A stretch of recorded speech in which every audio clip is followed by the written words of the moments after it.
It's Red Eye Radio. Gary McNamara and Eric Harley talk about everything from politics to social issues and news of the day. Whether you're up late or you're just starting your day, welcome to the show. From the Uniden America Studios, this is Red Eye Radio. Hello and welcome. It's Friday. It's our final show.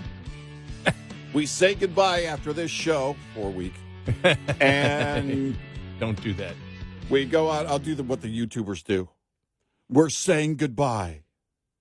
It's the clickbait on YouTube is crazy, even from good channels. And here we are. You and I were just talking. Gary, hello, welcome. I hope you're doing well. Blah blah blah. Niceties and whatnot. Well, let me put that. I'll put that as one of the headlines for the podcast. Yeah, that we're not going to be able to survive. Eric and Gary say goodbye. Eric and there you go. Do that. All right, Alan, Ron, make sure that happens. Eric and Gary say goodbye. Oh my gosh! Now, why wouldn't we do that? Yeah, well, because I don't like clickbait myself. Well, we wouldn't do that because we don't want to only give half the story, which, in context, gives an entirely wrong. Well, we're lying. I will say this. At the end of the show, in the final segment of the show, I will be revealing some news. So now, I'm not good at holding it in, so I'll just say it now. I found some St. Augustine grass sod this late in the season. I'm pretty excited about it. That's going to be one of my projects on vacation. So there you go. Breaking news. That's all I got. You want more breaking news? Yeah. Gary is now completely in compliance with the Homeowners Association because I finally planted a tree in my front yard. Oh, you're no longer defiant. You took the flag down and planted a tree, huh? I took your my resistance. Your HOA resistance flag. I just no. It's the same. It's the Hamas flag.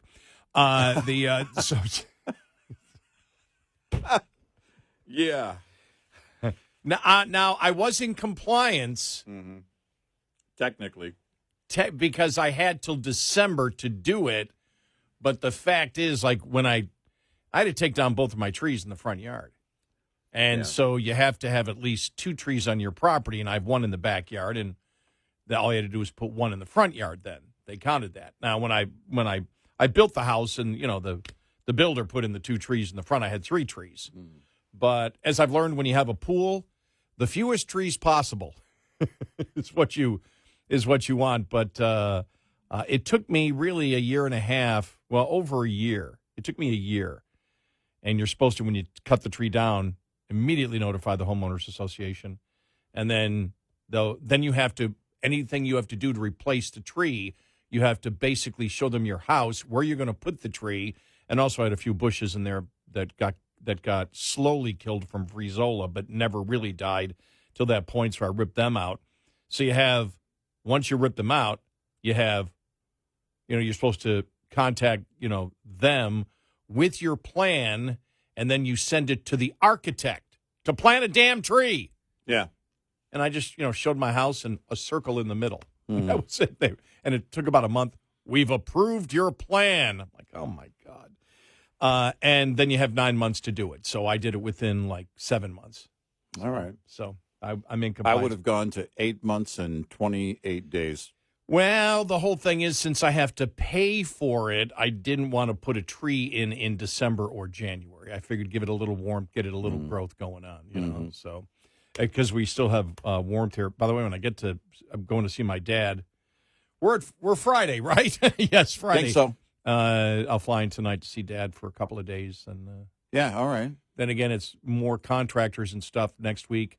My house is 18 years old, and that's about the point where it's like, okay, contractors for this. I need this. I need that. I need this. I need that. So, doing that. But we got to start the show. I have to start the show. All right. By saying I'm as happy as could be. Yeah. Because I'm sick of this show and we're going on vacation. No. We're saying goodbye. No. At the end of this show, we're saying goodbye. No. Everybody I know that live on the west coast of Florida and stayed not in evacuation zones, but non-evacuation zones, whether it was Venice, Sarasota, the Tampa area. Everybody is doing fine. Everybody is great. I don't know about the most of them. Most of them really didn't have much damage at all.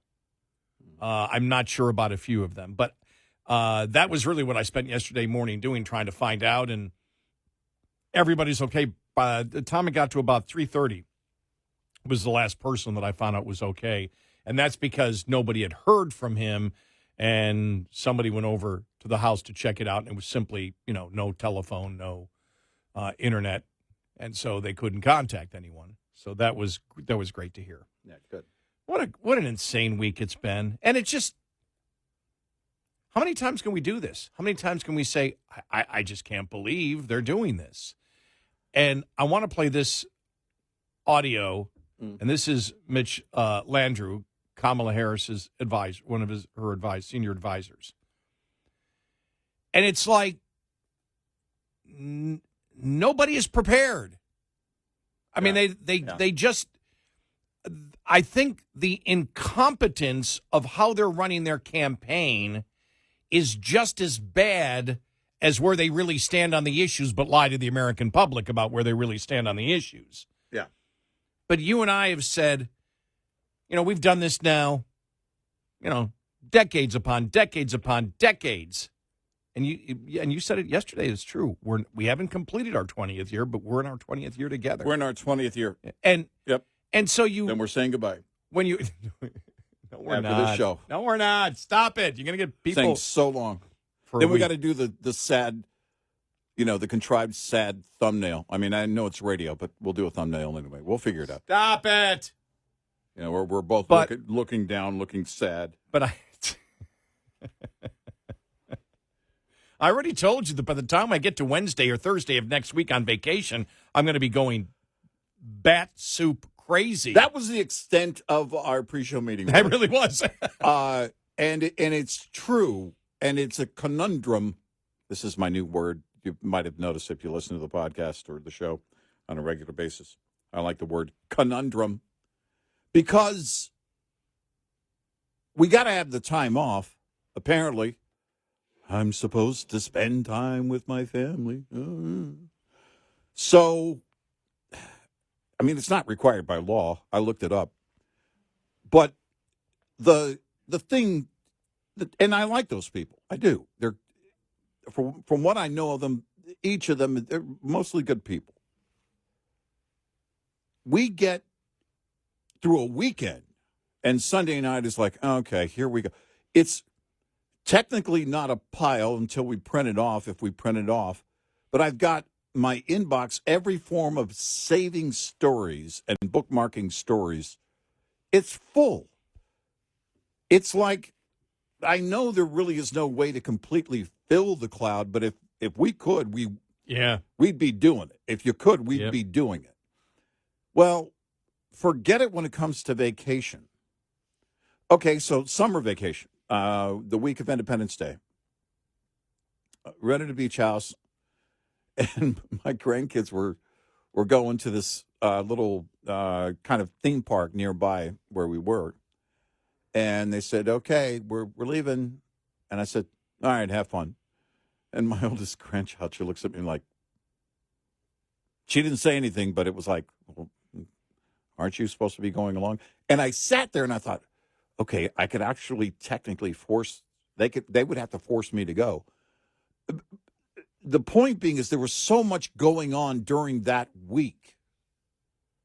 And I was sitting there, I was like, they're going to be riding rides and everything else. It's really hot outside. I could be sitting on the deck here doing show prep. And that basically is my enjoyment. I know. It's really weird. It's become a thing where it's like, okay, but keeping up with it while we're out is a lot more of a task than it's ever been. I did realize that one of the reasons that I have less interest in sports is because I'm obsessed with the news now. And it's really different. You and I talked about talk show hosts that we know that have basically said it really gets to be too much. Mm-hmm. You know, it's just too much. There's so much negative. And I guess, I don't know whether it's you and I have been in such a long time, but I love running into the fire. And I know you do too. And I don't know how else to put it. But I do want to mention one thing before we get to the audio cut here from CNN, which is just bizarro from the Kamala Harris advisor. Just so people know a little bit of background. When we say, for example, our pre-show meeting is very short. But that originated where we actually started saying that very early on, the first year or two of the show, when our boss would say, "Are you guys meeting before the show, and how long are you meeting for?" Right. Are you meeting for 45 minutes? Are you meeting for a half hour? Right. So in order to get our boss off the back, because we really don't discuss much, because we know we both do our research during the day and get the audio cuts and everything else, but we both know what the news is. We've done this so long. And so we really don't want to sit for 45 minutes and discuss everything, because we don't want it to sound rehearsed. We want everything to be that way. So what we did, because that boss was, how long? You guys having your pre-show meeting? How long is a pre-show meeting? Is it 40 minutes? Is it an hour? I mean, you have to sit there and you have to have a pre-show meeting so you can be prepared, blah, blah, blah, blah, blah, blah, blah, blah, blah, blah, blah, blah, from somebody, by the way, who was never in talk radio before. And so Eric and I just started saying in the first half hour of the show, you know, what a great pre-show meeting we had. And in our pre-show meeting, we still didn't really have a pre-show meeting. It was more like, hey, what's going on? Right. Or at times, our pre-show meeting is, Right. Right. And so, but that's where that originally came from. Now, when we say pre-show meeting, it's really to have some fun about how ridiculous it is, because our pre-show meeting a lot of times is a sentence or two to each other just about the general climate of what's going on. But this audio cut, this one blows my mind. I believe that both you and I have done this long enough, and we've covered enough elections where we know what works and what doesn't work. And that's why you and I have always stated that, if we were political advisors, let's put our political advisor hat on. This, to me, the continuation of this would get somebody fired. I understand that you can't sell what you believe, what you truly believe to the American public, so you have to lie about it. But you got to learn to BS in a different way. Here it is on CNN. Okay, here we go. Right. Same answer that she gives. So it's not just her giving the answer. It's the only answer that they have in the campaign. Vice President Harris has been asked repeatedly how she's different than President Biden, and some people think she's been tripped up by answering that. How do you think she is different than President Biden? Well, first of all, whatever the differences is between them, it's not nearly as vast as the difference between her and Donald Trump. She's obviously a woman. She is a woman of color, and she is of a new generation. So she is not Joe Biden, as much as they want to try to make her Joe Biden. But she was and is part of the Biden administration. What the hell's going on?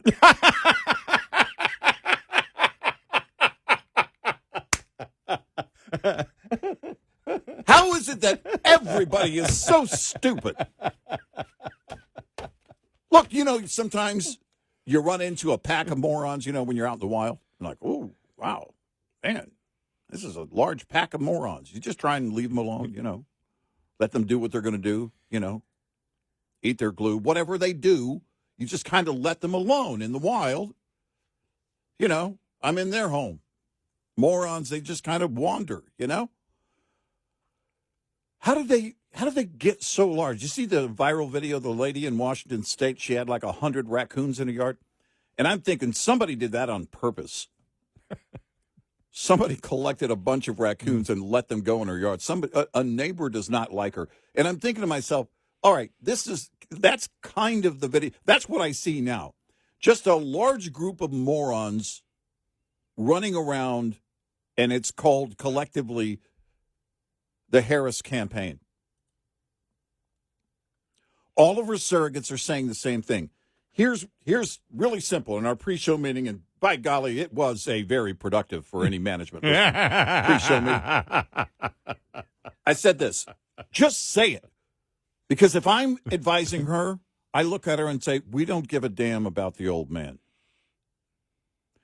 You're going to respect his office, but we don't care about anything on his legacy. You're part of it, but we don't care what he thinks about any of it. And you're going to say the following.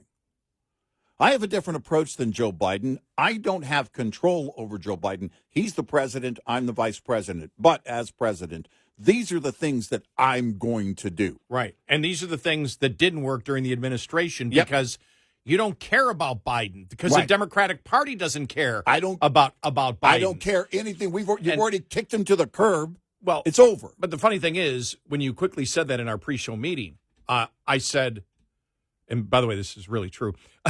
It is true. I didn't say it to you at the time, but that was exactly what I thought. I don't understand this obsession with not upsetting Biden, because it doesn't matter if Biden comes out and insults you for having a different opinion. The Democratic Party has bailed on him. They booted him out. They forced him out. Post-convention, that should have been the tone. With all due respect, we're going to take a different approach. 866-90-RED-EYE. This report is brought to you by Shell Rotella. With advanced synthetic technology, is designed to help keep your rig running with more mileage and less maintenance. As the seasons change, so does truck maintenance. Cold weather can affect everything from your batteries and air brake system to tire inflation and fuel lines. Here's a maintenance tip to help make sure your rig is ready when winter comes knocking. When temperatures fall, the paraffin wax in diesel fuel can thicken so much it clogs fuel filters or solidifies to the point where it will no longer flow. Invest in a new fuel filter now and consider adding a winter fuel additive to your maintenance routine to help prevent fuel gelling. To learn more about winterizing your truck, find a professional technician today and ask about their fuel additives and fuel filters. Coming up, more with Gary McNamara and Eric Harley. It's Red Eye Radio.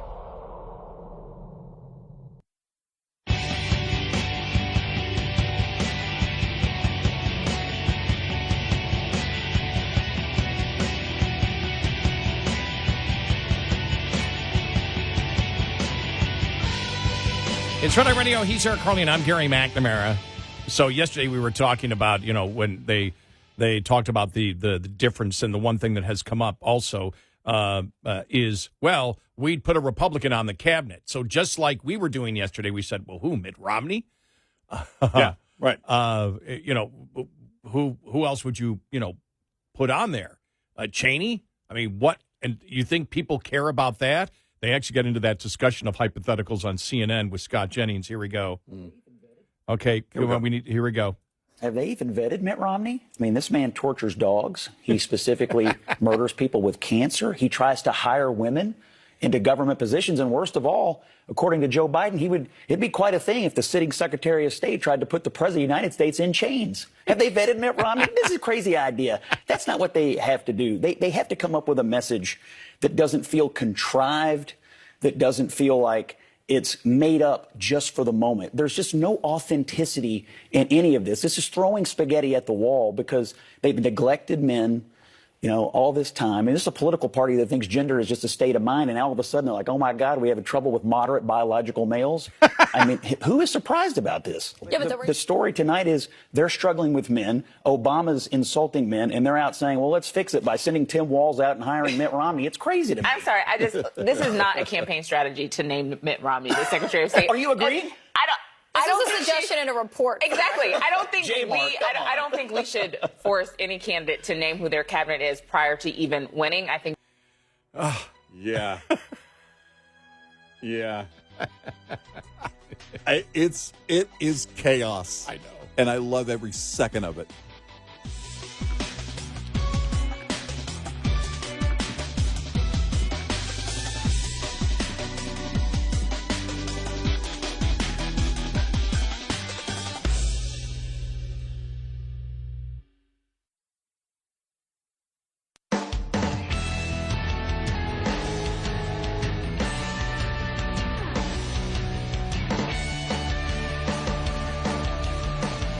You're listening to Red Eye Radio from the Uniden America Studios.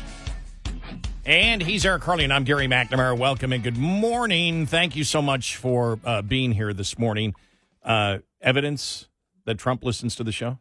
Yeah, more evidence if you needed it. I mean, we're pretty clear. We think it's pretty clear. Now, yesterday, and thank you for the comments that we got when we discussed what's going on in this country and why this election is even close, and what we said, because I actually referred to yesterday to Scrooge.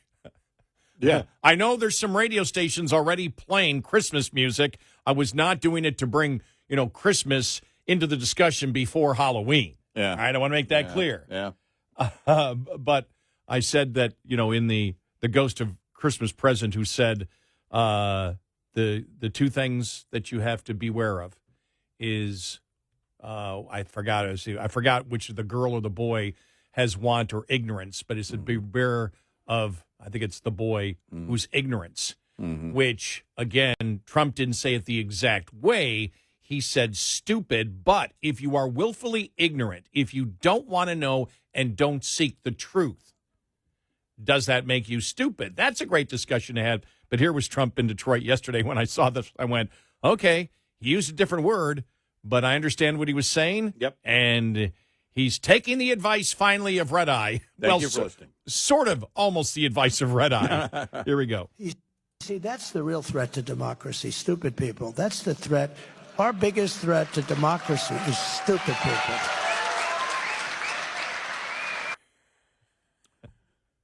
Thank you for listening. Send him a cap and a T-shirt. We don't have any, but we'll find something. Send him one of his own caps.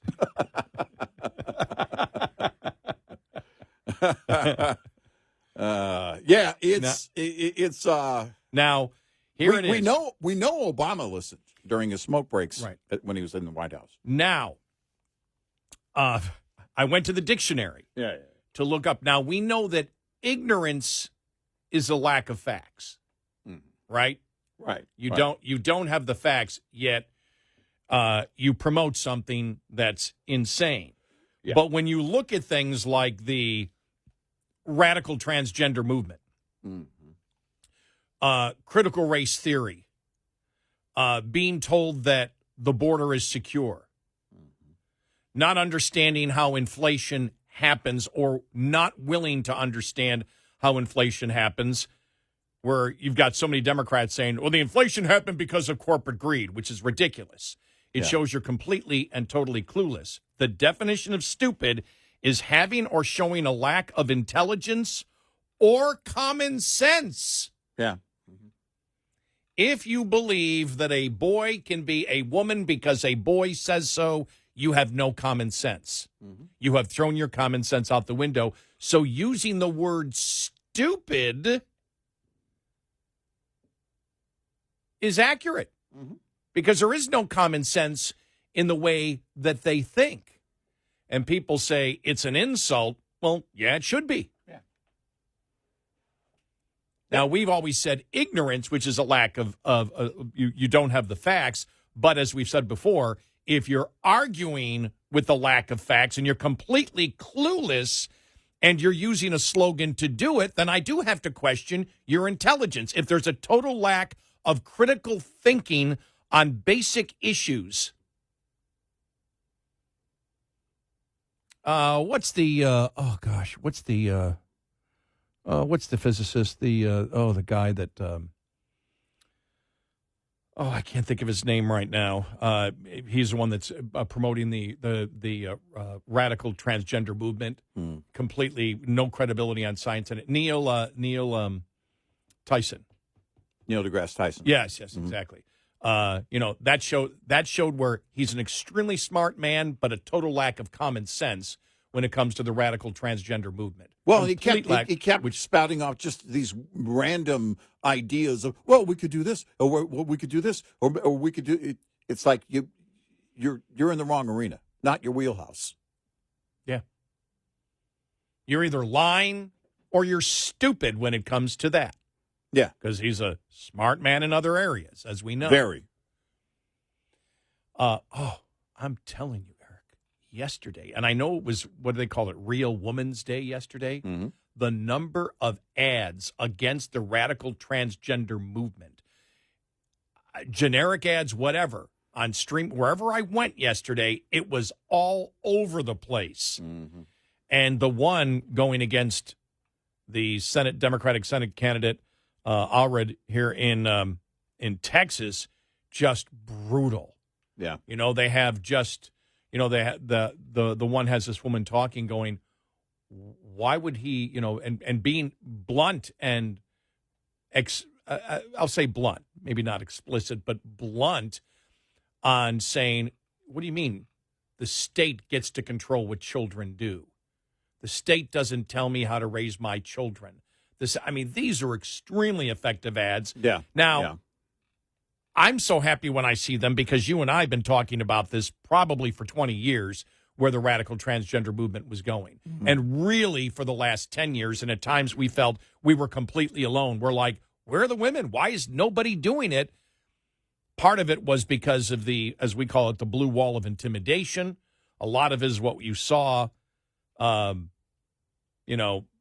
it came to the swimmers, the women swimmers, and the bullying and the threatening to destroy their lives that the Democratic Party completely agree with.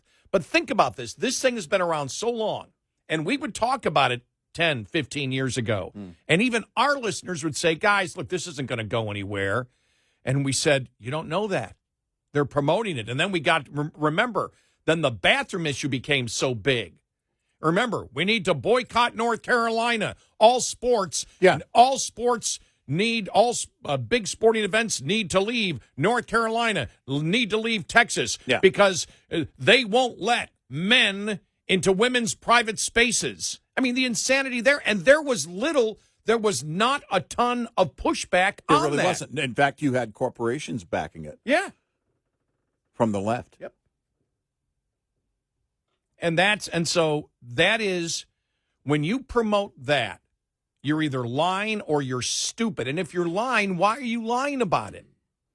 Right. What do you think you're gaining? So, yeah, when I saw it yesterday, I said, all right. Yeah, right, Trump. Look, we know he's up in the middle of the night. That's been the case all of his life. Well, no. He sleeps between 2 and 2:20 a.m. He gets in a full 20 minutes every night, like clockwork. It's funny, I was talking to a health expert, actually a longtime PA, physician's assistant, and this was years ago. And she brought up Donald Trump and a couple of other people saying these type A personalities, 3-4 hours of sleep a day, that's all they get. They're always working. Their mind is always about work. You know, it's interesting when you see Elon Musk and Donald Trump now basically on the road doing these campaign stops, doing these rallies. Here you have two of the richest, wealthiest guys in the world. And they're connecting with people on the ground much better. They're connecting with unions, working class people, much easier. My gosh.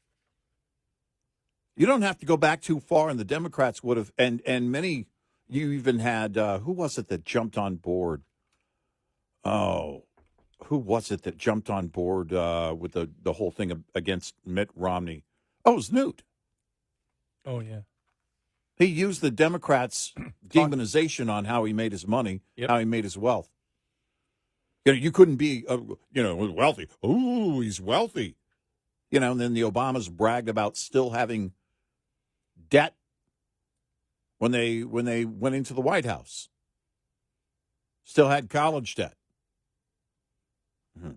So they haven't bragged about that lately because Joe Biden wrote it off. And the whole thing is that now you have, and this is what, when you look at conservative values, I don't care how much money someone else makes. The left says have. They have this. They have this. Earned. They made the money. They earned it. Yeah, but they shouldn't earn that much money. You come up with the ideas that they implemented. We can have a conversation about government funds going into EVs when it comes to Tesla. But Elon Musk, for the most part, went out and earned his money. Same with Donald Trump. Donald Trump's been bankrupt before. He wrote a book. He saw this homeless guy across the street, and he said, here I am. I've got all this debt, some business debt. And he says, that guy is actually richer than me because I owe a lot of money. He probably owes nothing. But these are the things, when you look at the connection with people, it's about the issues and about what we look for people to do. Elon Musk creates a lot of wealth that benefits other people. A friend of mine bought a brand new Corvette. This goes back a few years. He gets out, and someone said to him, wow, with the money for that kind of vehicle, some Karen, with the money spent on that kind of vehicle, you could feed a lot of families. And he said, I did. The people who built it, they make good money. They're union, and they take that money home to feed their families. Thank you for recognizing that. And he walked inside. We talked about it, the economy of a pencil. Milton Friedman, who Elon Musk, to bring it full circle, posted that video. I reposted it on X yesterday. And it's about, and that was about how inflation works. But there are so many videos about economics from Milton Friedman. My gosh, just type in Milton Friedman on YouTube if you're new to that experience and spend some time listening about how it works. We're a nation that has the ability to expand wealth like no other, and we choose not to do it. And when we say expand wealth, we mean for everybody. All boats are lifted. I don't care what my neighbor's driving, what house he lives in, as long as he mows his front lawn, keeps it looking good because he lives near me. All of these things that the left care about, this jealousy and envy, what kind of satisfaction do you get from that? I don't get it. When we have so much natural gas and oil in the ground, and the rest of the world's looking at us going, you guys are crazy for not getting it, for not going after it, and imposing these insane mandates that will never be met. We'll never be able to ramp up the mining required for the batteries and the infrastructure. We'll never, ever, ever be able to get to that level of production. If we included all the sources in the world, we likely wouldn't meet those mandates. And we don't have all the sources in the world. This is stupid, and we need to end the stupidity. Stupid. Yep. Yeah. We'll be quoting Forrest more today, won't we? Ice cream. Mr. McNamara, I got you an ice cream. Stupid is as stupid does. Yep. 866-90-RED-EYE. Get in touch with Red Eye Radio, toll free at 866-90-RED-EYE.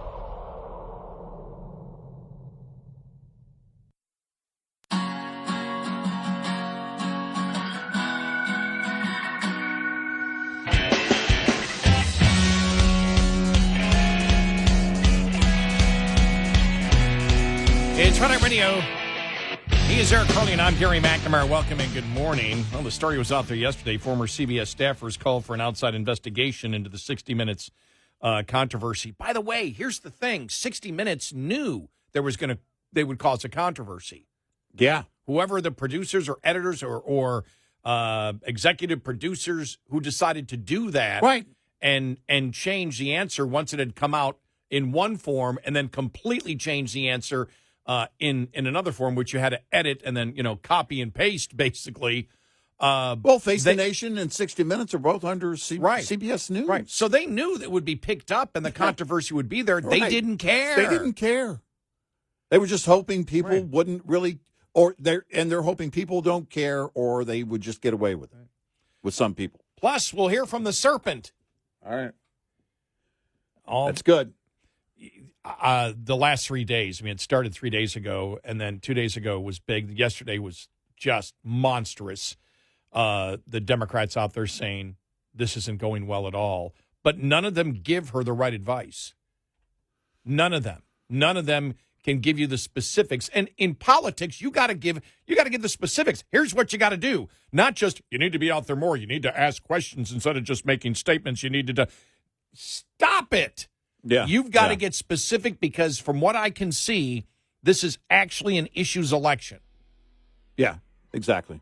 And nobody has any idea where she stands. Well, actually, we do. But she's lying about she's lying about where she stands. She's lying about the fact that she doesn't stand there. She lies about the fact that she lies about everything. Yeah, what's she telling the truth about?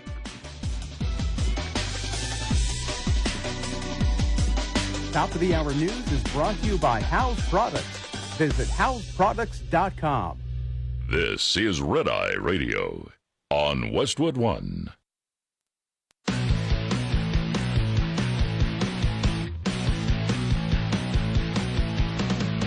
Now, it's Red Eye Radio. Gary McNamara and Eric Harley talk about everything from politics to social issues and news of the day. Whether you're up late or you're just starting your day, welcome to the show. From the Uniden America Studios, this is Red Eye Radio. All across America and around the planet. The Earth, that is. We're talking to Elon Musk about putting up some radio towers on Mars. It takes time, though. It's going to take a few minutes to make that happen. We're pretty sure he's on board. If he would just, number one, actually answer our calls. Number two, if he knows who we are and doesn't think we're a couple of crazy people. You know, we're not rich enough for what we do.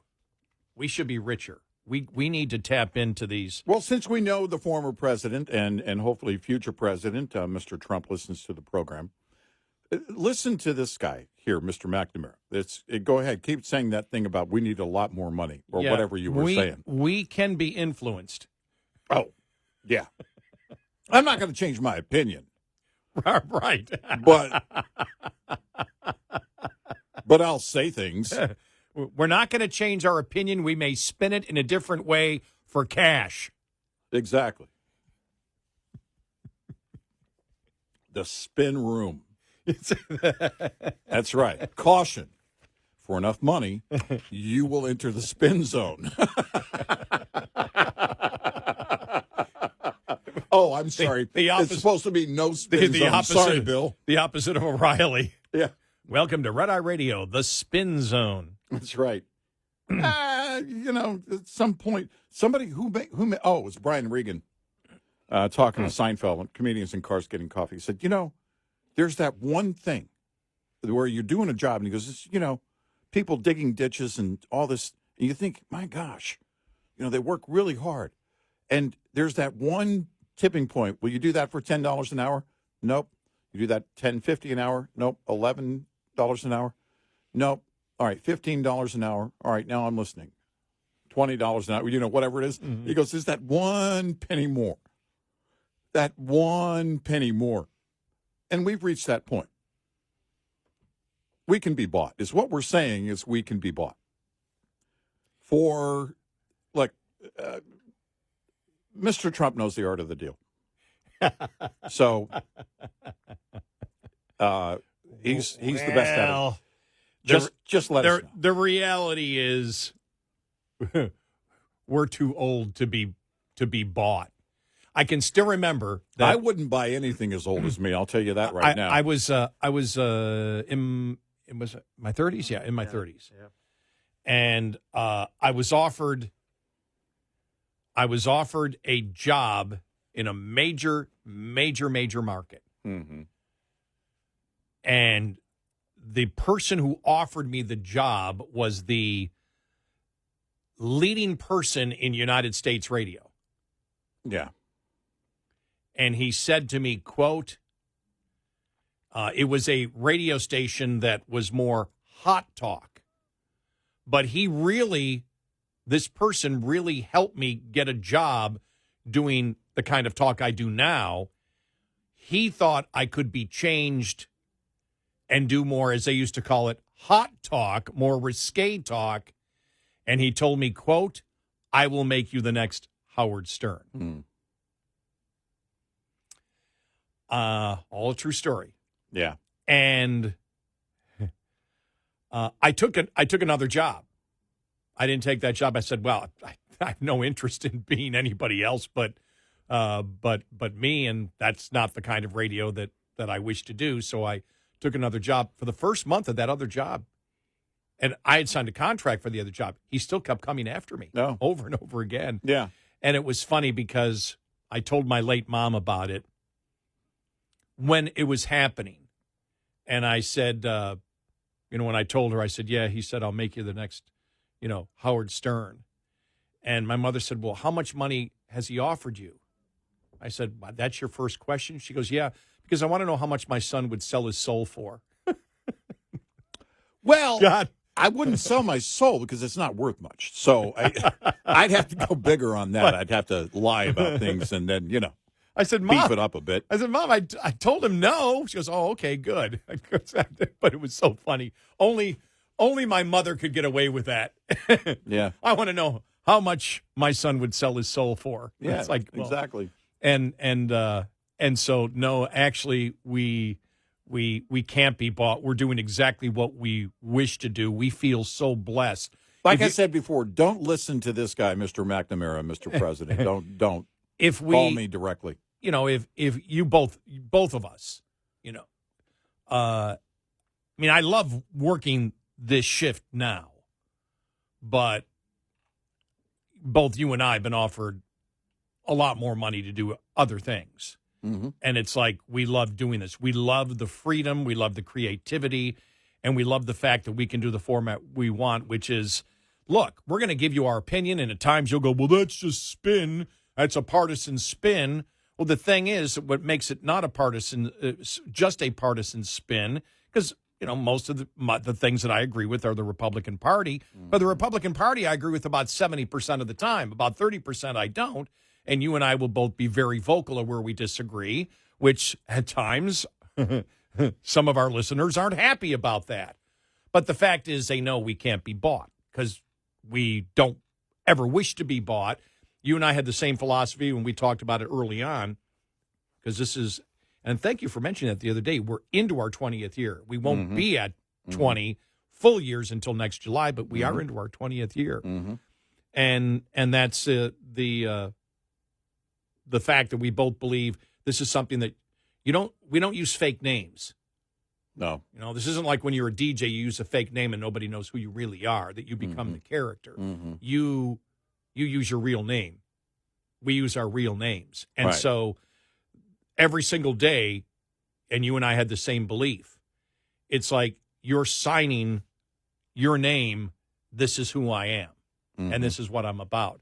And that's why I don't get it as much anymore, but we used to get it all the time. So I heard you on the air. What do you really think? What do you think off the air that you're not saying on the air? Yeah. Nothing. They think it's a Hollywood production. Yeah, nothing. And we always have gotten, well, you belong to a military industrial complex corporate the Pentaveret, the Rothschilds, the Pentaveret, the Rothschilds, the Gettys, and Colonel, and everything else with his wee bitty eyes. The majority of owners I have worked for in talk radio, whether individual owners, and I've worked for 1, 2 in talk radio, 1, 2, 3. 3 of the radio stations I worked for were individual owners. All were liberal. Every one. And I was not. And I think every corporation that you and I've worked for has been liberal, maybe except for one. Or have they all been liberal? I'm not sure of the one company we worked. While we've been working together, the company's been sold, and we still continue. And yeah, but the vast majority of companies that we have worked for are liberal. Mm-hmm. The management is liberal. Mm-hmm. So that doesn't cut it. Even to that one listener the one time that said, well, you guys just get your talking points. Remember, I asked him, so do you think like at 9:30 every morning that we're waiting, from the, who was it, the Pentaveret? I mean, that we were waiting for our talking points from the New World Order or something. Yeah. And the guy said, right. Yes. I don't know if was he the same guy that said, well, you guys are billionaires, so you don't understand what the regular guy's going through. Yeah, it might have been. And yeah. we're like, billionaires? Really now? Billionaires. Mm-hmm. You hear that, Elon Musk? I don't think so. But no, it's. But when it comes to the truth, this is really interesting. Yesterday we played liberal Democrat Mark Halperin. Mm-hmm. We used to work with Mark Halperin. Mark Halperin, a few years ago, remember the sexual harassment stuff that he was involved in? But this is part of his comeback, and he used to be ABC News political director when we worked for ABC. Both you and I work for ABC. So I know who he is. I've interviewed him a number of times and actually been with him at different places. He probably has no idea who I am, but I know who he is. But yesterday, he went after the Democrats and after he didn't go after. He simply said, Democrats are worried. Democrats are worried. The polling isn't there. Boom, boom, boom. And we played the audio, and he kept saying, well, look, twice he had to come in. Look, for you Democrats, we're simply telling you the truth. And yesterday, I'm going to play this audio. This is just amazing. He keeps referencing it, and basically said there's a branch of the Democratic Party that I would say can't handle the truth. And he's getting blasted by Democrats. But it's true. They don't want the truth. No, they don't. And from the bottom all the way up to the top. That's why you've got Hillary Clinton. I think National Review had a thing on free speech. Hillary Clinton, Waltz, and John Kerry being blunt that we need to change the First Amendment. Yep. We want to do away with it. Because, it gets in our way. Right. It gets in our way of the propaganda that we are promoting. John Kerry used the word blocks. It blocks us from our agenda. Yeah. And so that's across. They don't want the truth to get out there. Nope. And so that's why you and I have said, look, any conspiracy theory now that I hear coming from the right, I've got to consider the possibility that it might be true. Yeah. Yep. Which, by the way, I hate. I don't really hate. I mean, it's just like, oh, geez, because some of them are so wild. Go, okay, got to investigate it. Let me see whether this is true or not. Is the evidence there? Does it actually exist? Whatever. Because I know what the left is willing to do, and I know what they have done, because what they have done when it comes to the weaponization of government are things that would have been absolutely bizarro conspiracy theories 10 years ago if you brought it up. Yep. But here's Mark Halperin, and this is his response to what he was saying 2 days ago. Polling. Okay. I said something about polling yesterday, both on the morning meeting and here, about what I'm hearing from Democrats and Republicans. And there's a branch of the Democratic Party that I would say can't handle the truth. I've made it clear. Harris can still win. Where the polls are now don't necessarily represent where things will end up. Trump has a lot of problems. Her turnout operation is far superior to his. Abortion rights could surge voters to the polls. There's all sorts of reasons. But the snapshot of where we are now is there are a lot of really worried Democrats. And there are really no worried Republicans, including in Mar-a-Lago. They're very confident about where things stand. And you can go on my Twitter feed and see some of the back and forth. I would say to these people is, I'm not rooting for Trump or saying he's going to win, but I am telling you that Democrats, including people who are polling, for instance, for Democratic Senate candidates in states that are battleground states, they're really worried. There are people working for Kamala Harris who are really worried. And that's putting that out in the open is reporting, but it's also something that if you want Harris to win, that's better than doing what the Clinton people did in 2016. Pretend it's not happening. Okay, so that's a criticism people make of me, that when I find out what the private polling, which again, is every private poll better than every public poll? No. But the private polling that's good, because the pollsters who I trust, because I understand their reputation, their methodology, their credibility, it's not spinning me. Democratic pollsters are not trying to spin me. And I don't think the Republican ones are either. Okay? There's people who think this entire hour every night should be a catalog of the outrages of January 6th and Donald Trump's latest lies and errors. People are welcome to bring that up, and I don't mind talking about it. But that's not an interesting show to me to talk about that every night for an hour.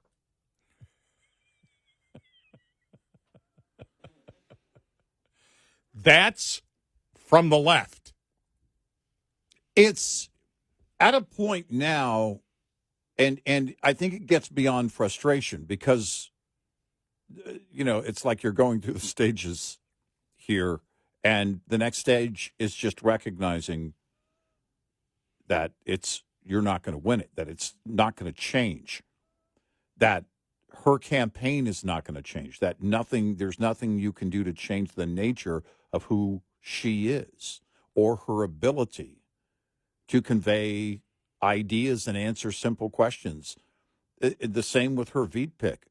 It gets worse. Think about this. The worst choice for them as a nominee when Biden stepped down made an even worser choice for her Veep. And that's where they are. And I think they're angry. I really think they've got buyer's remorse here. But at some point, you have to realize I can't spend any more energy on this because it's over. I mean, 4 weeks from Tuesday, we're done. The one thing I disagree with him, where he said, people that support Trump and the Trump people aren't worried at all. I'm always worried until after Election Day. I'm not certain about anything. Neither am I. But it's interesting that you can't discuss. They don't want Democrats. Well, it's obvious. They don't want reality. No. 866-90 Red Eye. Brought to you by FPPF, Fuel Power Max. Just because idling is common doesn't make it smart. Idling a diesel uses about a gallon of fuel per hour, which can cost you about $180 per week at $4.50 per gallon if your truck idles 8 hours a day. Idling easily can cost you a few thousand more in fuel alone per year, not including the added engine maintenance expense that results from excessive idling, harder on your truck's engine than highway driving. In addition to operating costs, many governments impose no idling laws and regulations with fines as high as $25,000. Instead, there are many alternatives. An extra blanket for cold temperatures, window screens for when the weather is warm, bunk heaters, and various auxiliary power unit options abound in this day and age too, many powered just by batteries. Otherwise, diesel and gas gensets burn far less fuel than your truck's engine. Research options to find your fit. Owner-Operator Business 101 is provided by Overdrive's Partners in Business program. Go to overdriveonline.com to the Partners in Business section of the website for more details on this and many other topics. Brought to you by Shell Rotella. With advanced synthetic technology is designed to help keep your rig running with more mileage and less maintenance. Get in touch with Red Eye Radio, toll free at 866-90 Red Eye.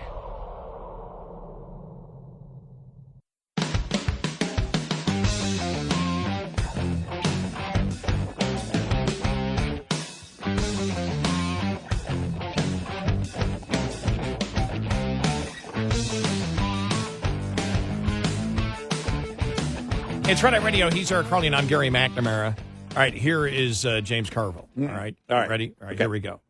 Only thing I feel is the election's coming November 5th. And I'm scared to death, and I'll get a time to, obviously. You're not in a reflective mood. Not in a particular reflective mood right now. I'm very, very concerned and very What does scared. Harris need to do with the month left? All right, the 7 month left. Let's start. We got 26 days. Yep. Today is gone. You're going to lose 4th of the hurricane. Just subtract that. We're going to get blank. You're not going to be able to get much out for the next 4 days. So, and everything kind of shuts down to Saturday before the election. So you're really probably under 20 days that you have to really get a message out. They need to be sharp. They need to be aggressive. They need to stop answering questions and start asking questions. They're doing all this and sitting down with 60 Minutes and sitting down with Colbert and sitting down with... No matter what, if I come on your show, you're going to ask me the question. That's true. If I have a press conference, I get to ask the question. You'd like to see her do more press conferences? I'd like for her to put more things in play. Like where she's out driving she's it. out saying, what is J.D. Vance talking about that Trump saved Obamacare, tried to just destroy it at every point? I would put President Obama out to make that. He's only got a 92% approval with Democrats. He only is the author, the father of 23 million people having insurance. I would have President Clinton going on these local TV stations talking about how tariffs are going to destroy the economy of Wisconsin or Michigan or anywhere else, because they have never worked. But we're just letting that go. And I think she and the whole campaign needs to be much more aggressive and much less passive than that.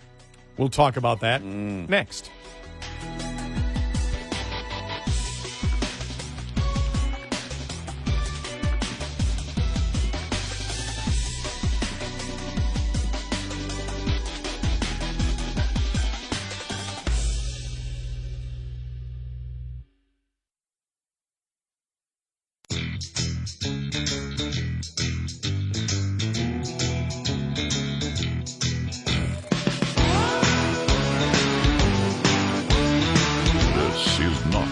Safe place. Red Eye Radio. That's true. Oh, man. All right. He's Eric Harley, and I'm Gary McNamara. Good morning. Welcome. Hello. Download our Red Eye Radio app today. Now. Right now. Don't wait. Do it. Don't wait. Do it right now. It's really amazing. You know, at least I can say that Halperin is talking about the reality of the situation right now. Now, he's not a political consultant. He's an analyst, where James Carville, has been a political advisor before. Yeah, right. And listening to Carville, one of the reasons, to pick apart a couple things he said, one of the reasons that the Democrats cannot attack Trump on tariffs is because they kept the majority of Trump tariffs and added more. Right. That's the problem. Right. The major issues that people care about are inflation, the economy.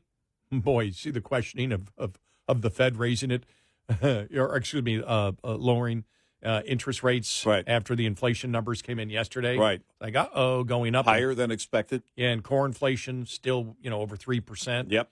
And as we said, that's 3% on top of everything that we have felt over the years, which that makes that 3% even more. I knew, in the core by inflation. the way, I knew that they must have known, because they do see those numbers ahead of time before those numbers came out yesterday morning, because the day before yesterday, there was a story out, I think CNBC had it, and that was the Fed was divided about whether to go a full half of a point on the drop. And it's like, yeah, I bet they were, because they knew.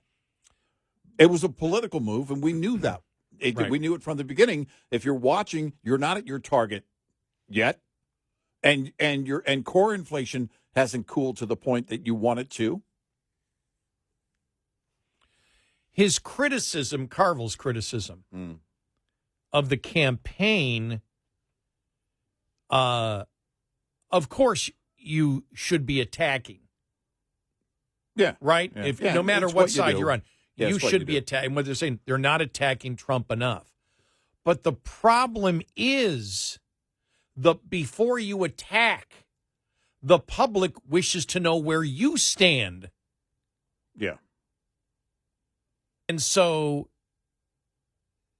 it's been a disaster with Biden being out there saying, no, she was instrumental in everything that I did. She agreed with everything that I did. And then her coming out on The View and saying the exact same thing, that she wouldn't have done anything different. Okay, here's the question. Oh, this just popped into my mind.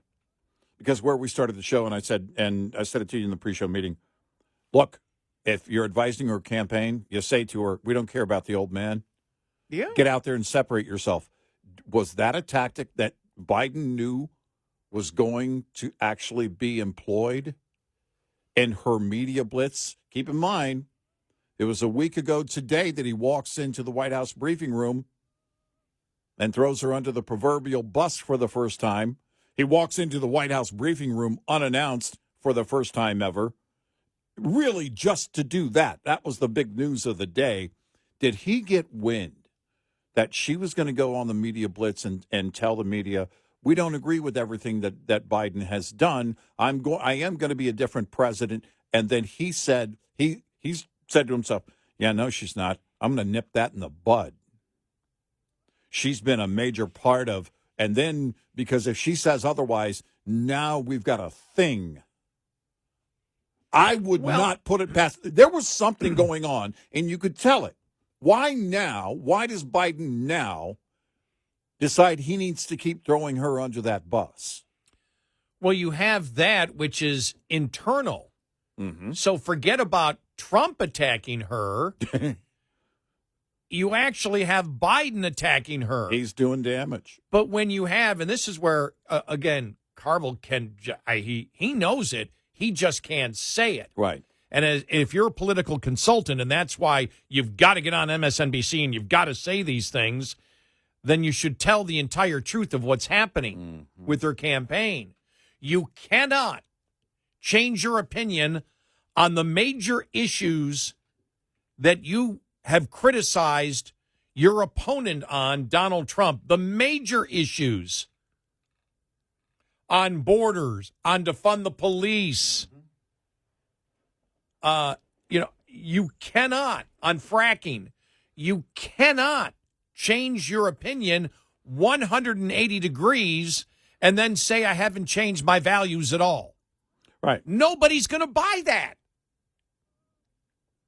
And so when you try to do that, and she does it day in and day out, and then because she has done that, she can't answer any question. Nope. You know, we'll get that audio cut coming up here in a little bit in the Telemundo interview. She said the same thing. A question was answered. Well, I grew up in a middle-class family, and my mother, and as soon as that happens, people turn her off. Yep. It's like, sorry, been there, done that. Answer the question. Yep.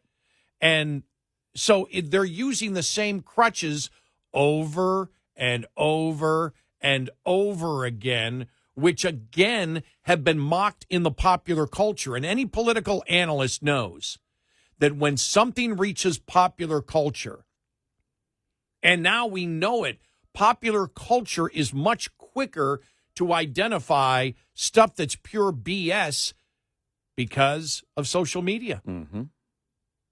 You used to have to wait until SNL did it, but SNL even has been just destroying the Democrats because it's so obvious that they're BSing the public. Yep. You can't, I'll repeat it again. So all Democrats know this, because apparently they don't.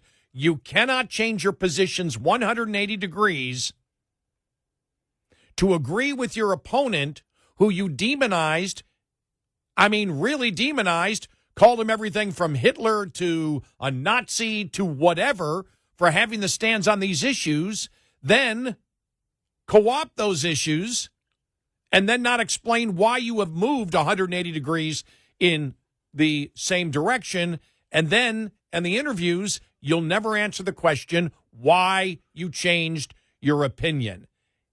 You can't do that in politics. Nope. That's the problem, and Carville just can't.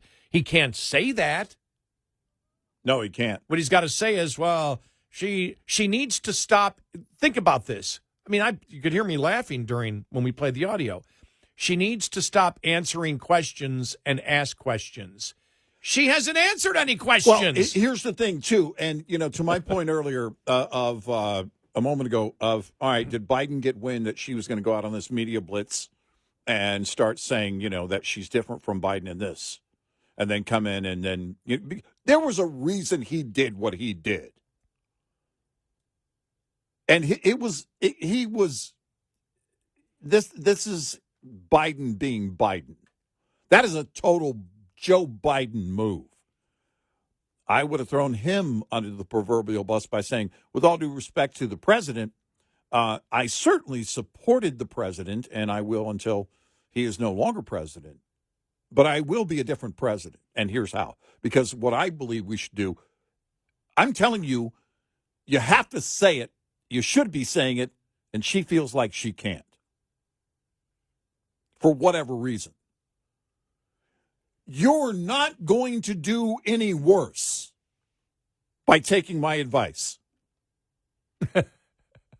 There is zero chance you could do any worse by doing what I'm saying you should do. And it's free advice. What I'm doing is I'm recognizing what anybody with a brain would know to do in a situation like this inside the Beltway, especially if you're running for president. This is not hard. With all due respect, I support the president. That's what the role of a vice president is. As president, I will have my own authority and my own agenda. And what I believe we should be doing on the border is this. Boom, boom, boom, boom, boom, boom, boom. What I believe we should be doing is this. Now, she's talked about the whole $25,000 for a down payment, $50,000 for small business, blah, blah, blah, blah, blah. But she just can't come out and separate herself from Joe Biden. She should have been doing that the day after the convention, if not sooner. And that's why I'm got to play this audio cut again, because this is so simple. And it's her advisor, Mitch Landrieu, on CNN yesterday, not being able to answer, again, the simple question, because the question was asked again, and everybody's asking it now because the answer isn't acceptable. Right. Because when they say you need to separate yourself, how do you separate yourself from Biden? How are you different from Biden? Right. Everyone knows, every Democrat listening right now knows that's a question on where do you stand on the issues differently than Biden. People want change. Right. What's the change? What's the change? And when nobody can answer that simple question except for saying, well, he's a man, she's a woman, he has white skin, she has black skin, you're dead politically. That's our point in offering this so-called advice. It's not that I want her to win. We're pointing out how simple this should be. Right. Here it is, okay? Then we'll play it again. Vice President Harris has been asked repeatedly how she's different than President Biden, and some people think she's been tripped up by answering that. How do you think she is different than President Biden? Well, first of all, whatever the differences is between them, it's not nearly as vast as the difference between her and Donald Trump. She's obviously a woman. She is a woman of color, and she is of a new generation. So she is not Joe Biden, as much as they want to try to make her Joe Biden.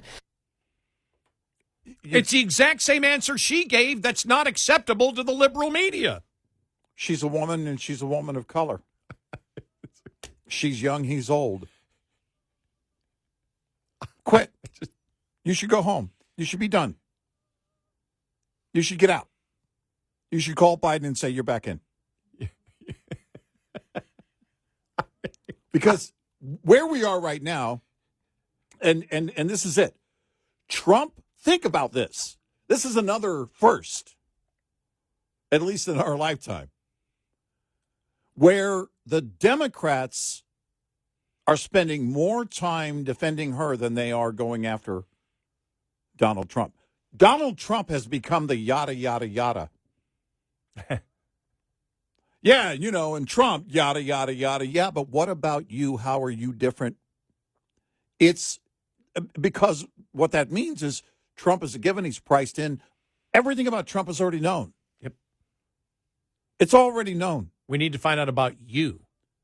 And they're spending more time answering questions about her campaign than they are out there. It's kind of what Carville was saying. You need to be out there.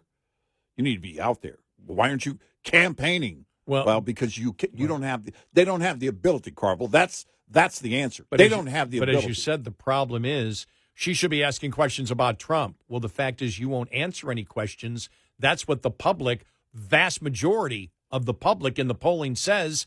We don't know where she stands. What was it, 45% just a week ago? Yeah. 45% of undecided don't have any idea where Kamala Harris stands on even one issue. This should be the most aggressive rate of a presidential campaign ever because of the short time that's involved and also because of how it went down. It should be out there, again, aggressive, everywhere, promoting things, boom, boom, boom, boom, boom. And all they're doing is backed into a corner that they painted themselves into, and they can't answer the simple questions. 866-90 Red Eye. Get in touch with Red Eye Radio, toll free at 866-90-RED-EYE.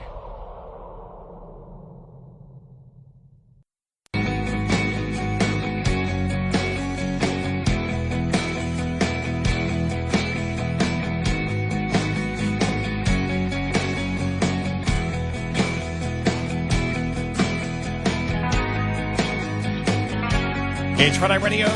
He's Eric Harley, and I'm Gary McNamara. Coming up on the top of the hour, Mayorkas speaks but doesn't give any answers. Not surprised with that. By the way, horrible imagery from Mayorkas yesterday. Yeah. I mean, just horrible. Jackie Heinrich from Fox News asking him a question when he was there answering questions from the White House press corps yesterday, and it was pretty brutal. Pretty brutal. Yeah. So, you look at what's going on. What do we have now? What is next week? Next week, Tuesday, 3 weeks from the election? Yeah. Next week is it 3 weeks? Yeah. Yeah. 3 weeks. And it's, where do they go? Where does the Harris campaign go? I don't know. Where can they go? We'll play in the Telemundo interview or whatever town hall yesterday. She did the same thing. I'm from the middle class. My mother this. I'm like, golly, geez. I mean, they just can't. They don't. They can't get around it. She can't get away from it. But this is her brain at work. It's why you hear word salads and she just regurgitates one word and, over and over again. Because it's all rehearsed. Because there's nothing there. She doesn't, what conviction she has is radical, and she can't talk about that. That's who she is.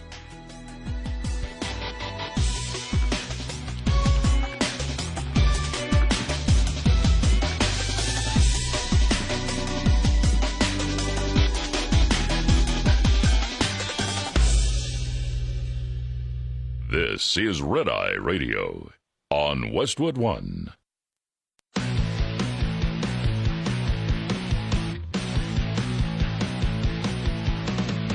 Now, it's Red Eye Radio.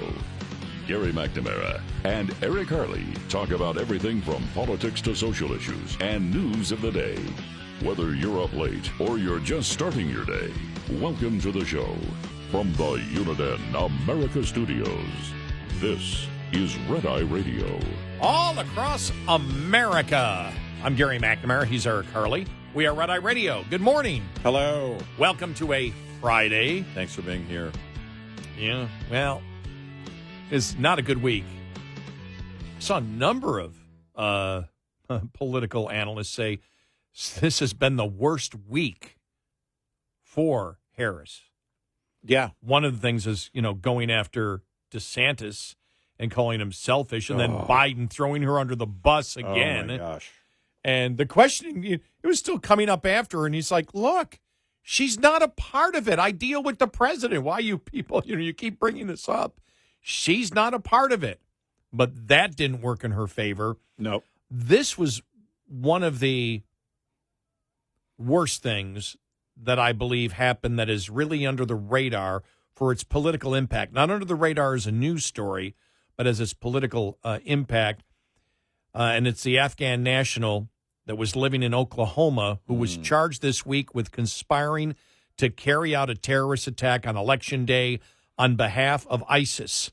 According to court documents unsealed Tuesday, Nasir Ahmad Tahiti, 27 years of age, was arrested Monday in connection with conspiracy and attempting to provide material support to ISIS and getting firearms and ammunition to execute a violent attack in the United States on behalf of the terrorist group. The suspect made his initial appearance Tuesday in a federal courthouse in Oklahoma City. An attorney listed for the suspect did not immediately respond for a request for comment. This is from NBC. According to court documents, the suspect indicated in seized communications that he planned his attack for Election Day, November 5th. Authorities said that in an interview after his arrest, he confirmed that the attack was intended to target large gatherings and he was expected to die a martyr along with another conspirator, described as an Afghan citizen with legal permanent resident status. The pair were arrested after they met two confidential human sources and an undercover FBI agent who posed as business partners at a rural location in the Western District of Oklahoma to buy the rifles, 10 magazines, and ammunition for the planned attack. The Attorney General of the United States said in a statement Tuesday that the Justice Department would continue to combat the ongoing threat that ISIS and its supporters pose to the American national security. We will identify, investigate, and prosecute individuals who seek to terrorize the American public. There's only one problem here. The suspect was allowed in from Afghanistan after the fall. Yeah. In a review of Google records, it showed that the suspect viewed and saved ISIS propaganda. Records also show that in July he searched how to access Washington, D.C. cameras and which U.S. states have passed permitless carry gun laws. In late August, the suspect and his co-conspirator tried to liquidate family assets, including property in Oklahoma, which is under contract and pending sale. The family's 2 cars, electronics, and other assets, court documents allege. The suspect also made efforts to resettle family members back in Afghanistan, obtain AK-47 assault rifles and ammunition. And I'm reading this from NBC News, so you know there's not a conservative or Republican bias to it. Trump campaign spokesperson Caroline Leavitt cited the suspect's arrest in attacking the Biden administration on immigration, arguing in a statement that Harris had rolled out the red carpet for terrorists. According to court documents, the suspect entered the country on a special immigrant visa in September of 2021, a month after the U.S. withdrawal from Afghanistan. Oklahoma Governor Kevin Stitt said in a statement Tuesday that the thwarted plot is a powerful example of how information sharing measures make the difference.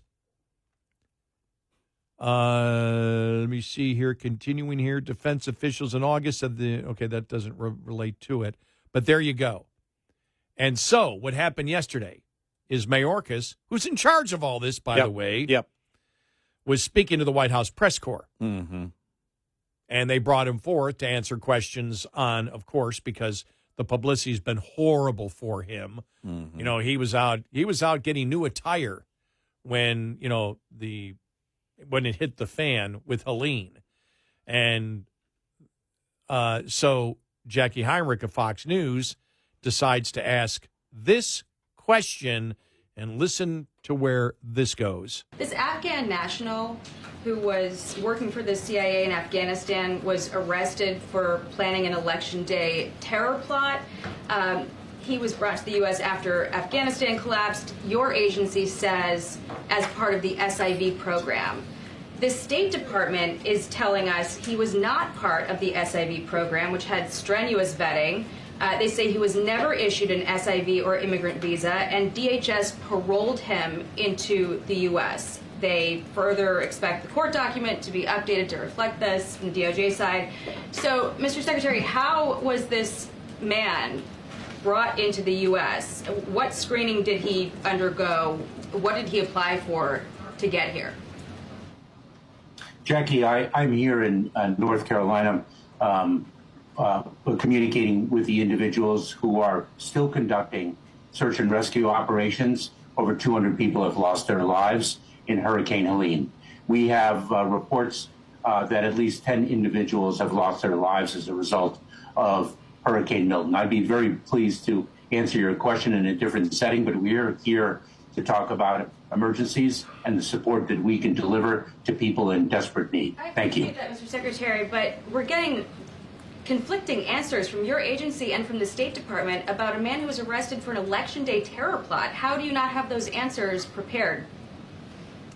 Jackie, that's not what I said. What I said is I'd be pleased to discuss this issue at a different time. but I am here to speak about disasters that have impacted people's lives in real time, and that is a subject that I am addressing today. Mr. Secretary, can you assure people that appropriate steps have been taken to secure the country against these kinds of threats? Because the outstanding question is whether this man was radicalized before the U.S. government brought him here or afterward.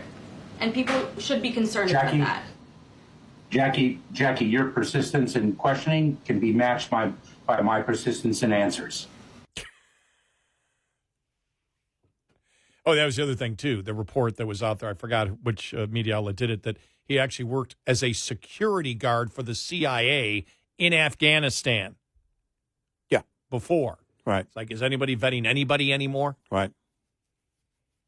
Well, we talked about it ahead of the exit, the botched exit of Afghanistan. And after. We said, well, if people haven't been vetted, people from Afghanistan that want to come here, if they haven't been vetted, we can't just open the door. But why wouldn't you, if you're the Biden administration? Why wouldn't you just, because what do we know about anybody else coming across the southern border? Nothing. What is it that we're trying to get on them? Nothing. NBC News in their story here pointing out, the information sharing that basically should be going on, that's implied. That's a given. We talk about, well, there's no records of this and no records of that and well, sorry, then you're not vetted yet. You'll have to stay where you are until we do have that information. And until we do, things won't change. That wasn't hard. Unless you're Biden. Unless you want an open border. Unless you care nothing about the safety of the American people. You had to get your vaccines, by golly. People coming across the border, come on in. We'll worry about that later. The terrorists that we know have come across the border. And now we have another example. And it doesn't matter how many times you ask me, young lady, I'm not going to answer your question. That's the arrogance that runs to the bone with this administration, right through Mayorkas, the Secretary of Homeland Security. So then on X, Aaron Rupar, who is a Democrat operative, calls himself a journalist, writes, Mayorkas didn't have much patience for a Fox reporter trying to turn a press availability about the federal storm response into a Trump campaign ad. And he puts the entire audio and video that you just saw there. Mm-hmm. They have no clue. If you're a Democrat, you run from this. You don't promote this and say, this is a Trump campaign ad.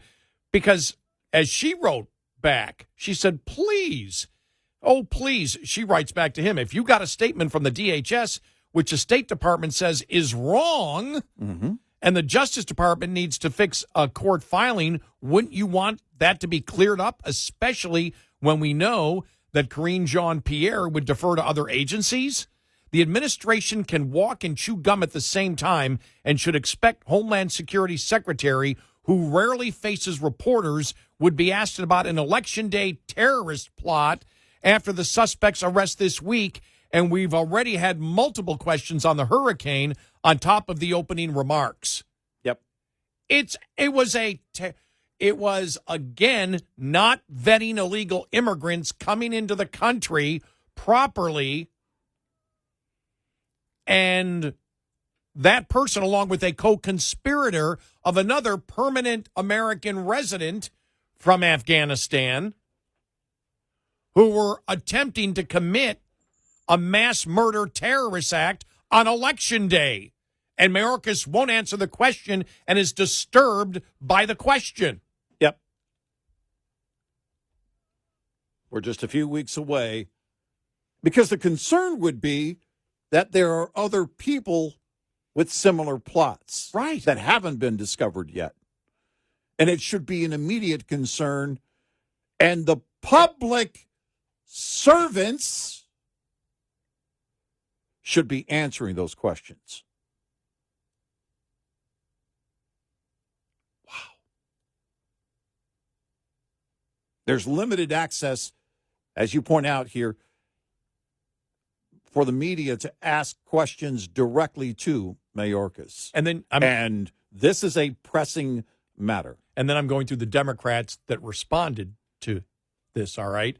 The Democrats believe Mayorkas won big time. Yeah. This is how delusional. Yeah. This is what I think Mark Halperin is dealing with insane Democrats. Remember, if you have insane politicians promoting insane issues, there are insane voters who promote insane issues that are supporting those insane politicians that are supporting insane issues. Here's one. They have a one-track mind. Make this political. What he really meant to say, Mayorkas, was shut the F up. Mm-hmm. Good for him. That's exactly how all of them should respond. Enough of this stupidity. There's a Democrat that believes it's stupid for the government to explain how a terrorist suspect who wanted to commit mass murder on Election Day and was brought into the country after the Afghanistan debacle, where the State Department disagrees with the DHS, where the DHS is saying, oh, they were vetted, and the State Department's like, no, they weren't, that the American public doesn't deserve an answer, and if you want an answer for it, you're simply a partisan political hack. Yeah. Here's another one. Mayorkas had way too much patience for this boorish propaganda shill from Trump and Fox News. What? They were talking about hurricane emergency relief efforts, and this shouldn't be brought up. Wow. Unbelievable. Unbelievable. It's again, it's a delusional left.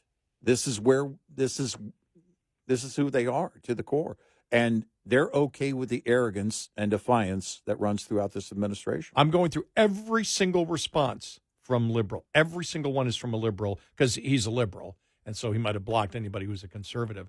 Every single one is supporting Mayorkas and saying, it's totally out of line for Jackie Heinrich to ask the question. This is how radical Democrats and Democrat voters are. Understand this. They don't want you to know. They don't want to get to the truth about it. And tell me what setting that Mayorkas is going to answer a question like that. He won't. He won't answer the question. Nope. We all know it. Nope. If you're Ms. Heinrich or anybody else in that setting, you have to ask about a pressing issue. They don't care.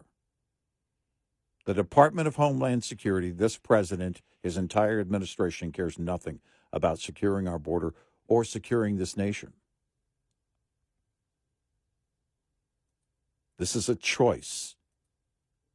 We made this choice. Enough people voted for this to be in play right now and support this, as you point out in the comments here. This is okay with them. They're okay that things right now are not stable when it comes to national security. 866-90-RED-EYE. Get in touch with Red Eye Radio, toll free at 866-90-RED-EYE.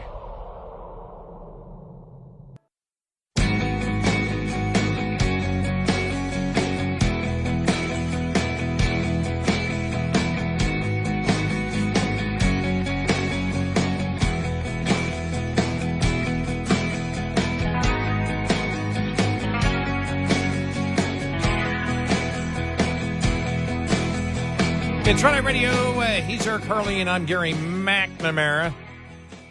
Meanwhile, on the Trump side, oh yeah, J.D. Vance out in western North Carolina. No, I'm sorry. Where was he? I don't know where he was yesterday. I thought, that he was talking about western North Carolina, but he was out yesterday. Here's one of the things he had to say. You have the hurricane. Western North Carolina is underwater. What should have happened is that the president and the vice president should have sent the 82nd Airborne to Western North Carolina that day, and it should have happened right away.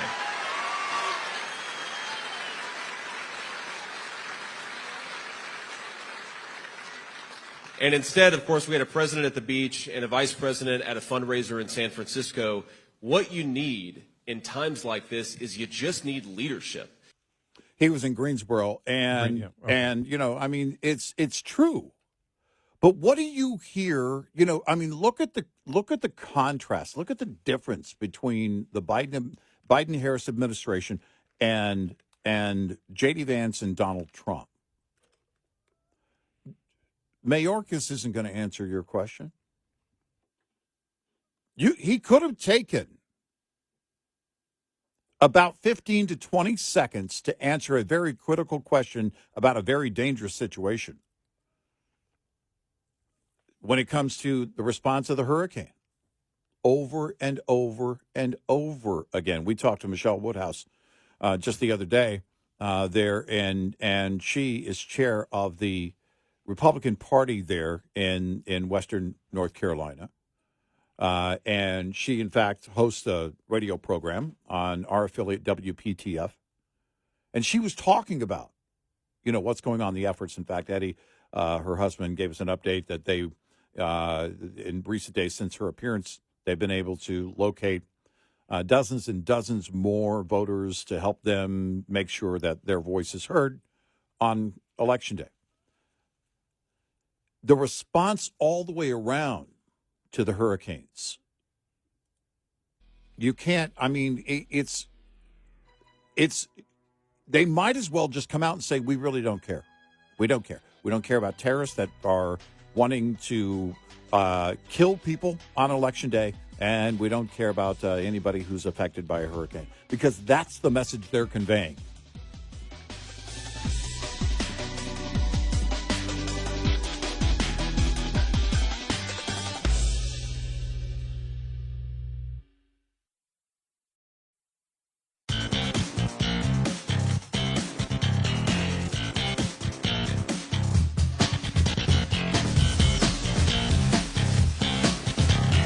Listening to Red Eye Radio from the Uniden America Studios. It's Red Eye Radio. He is Eric Harley, and I'm Gary McNamara. Wow, CBS is getting pounded.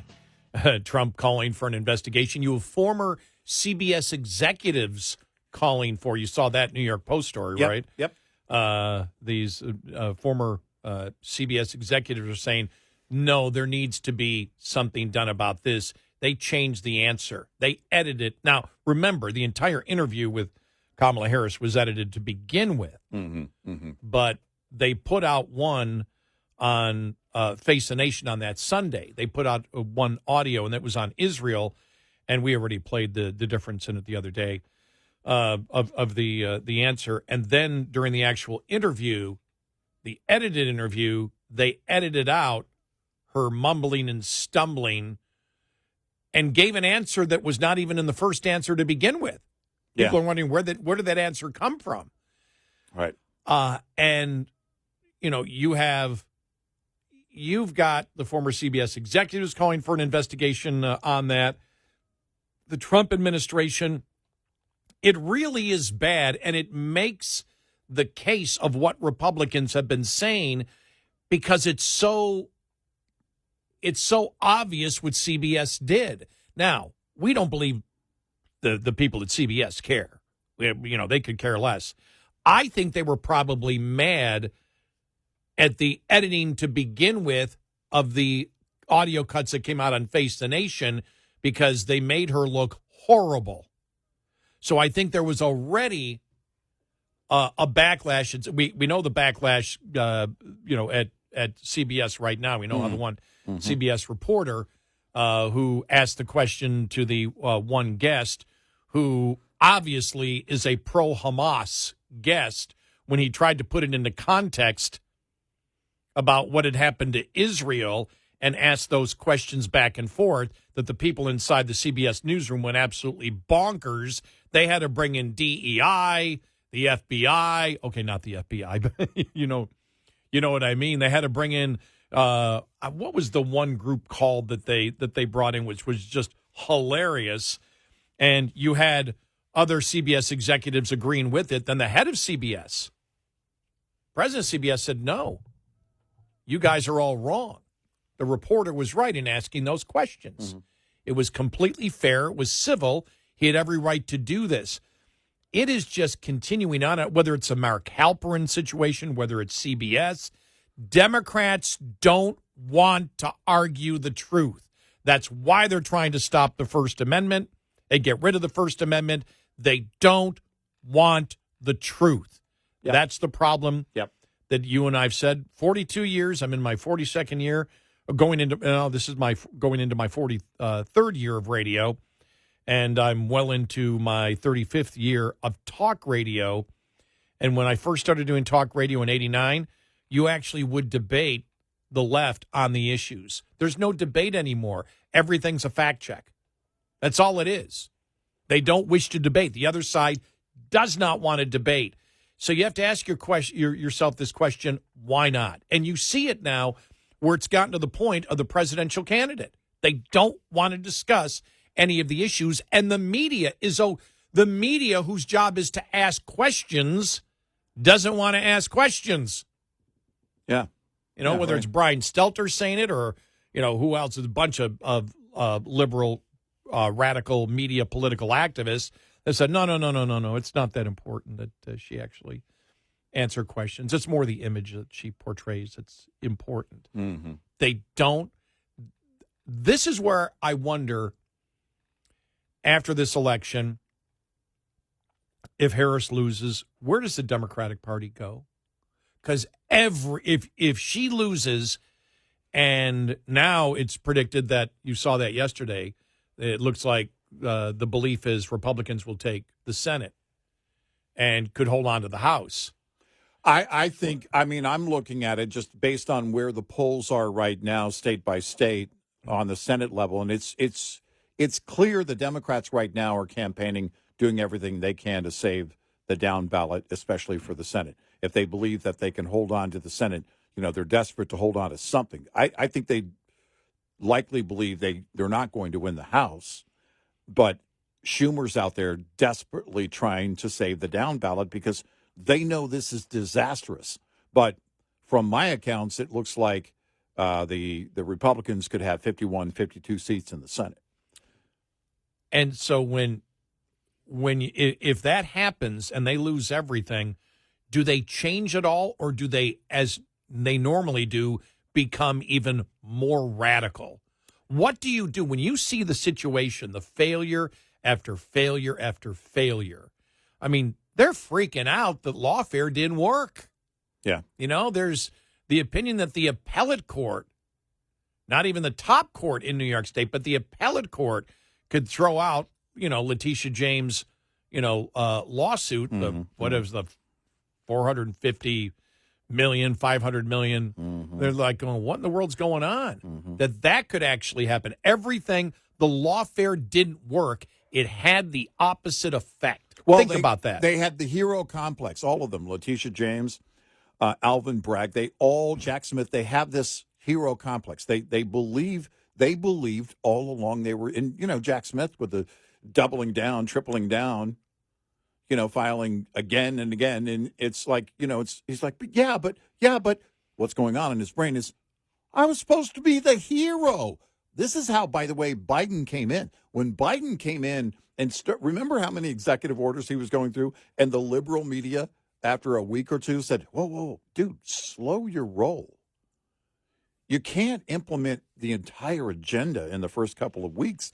And the reason was, they said, because people aren't accepting of the agenda, you have to go slow. You have to temper it, And these are the problems that they have had all along. They think, because Biden's thinking when he came in, well, wait a minute, this is what we've been trying to do as a party forever. It's like, yeah, but you have to implement these things slowly. Well, on the lawfare, it's the same thing. Hey, why isn't everybody celebrating?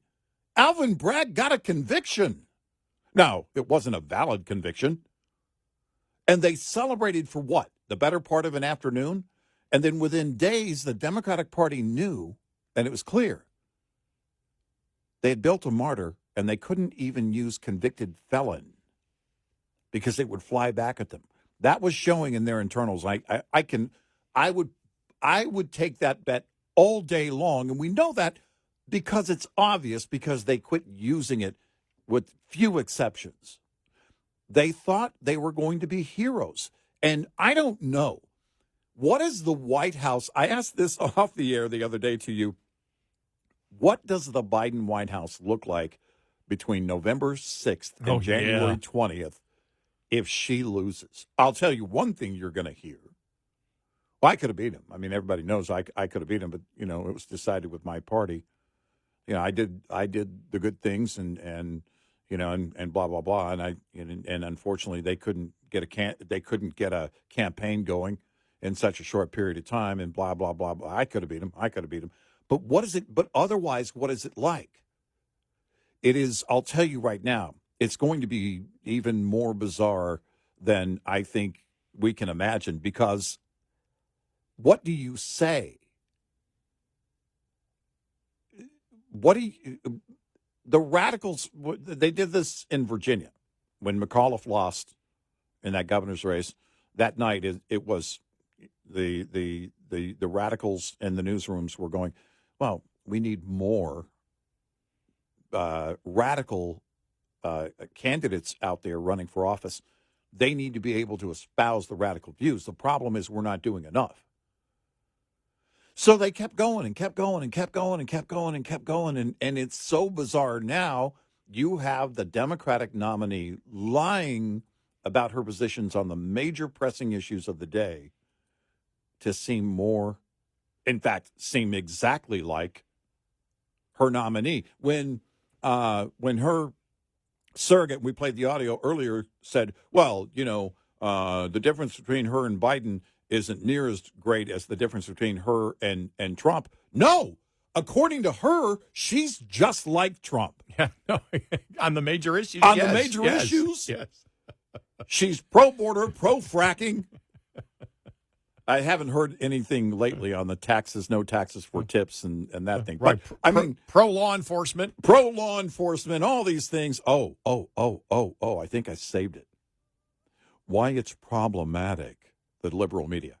Why it's problematic that she owns a Glock. Oh, I saw that. You saw that? Yes. Well, of course it is. We said it the moment we played that audio on the air. You know, she's talking to Oprah. You know, and then she talks about how her people are going to have to fix that. Well, you know why they're going to have to fix it, because as a liberal, you can't say proudly you're a gun owner, and you certainly can't say if somebody breaks into your house, you're going to shoot them. Liberals think you just throw the gun at them.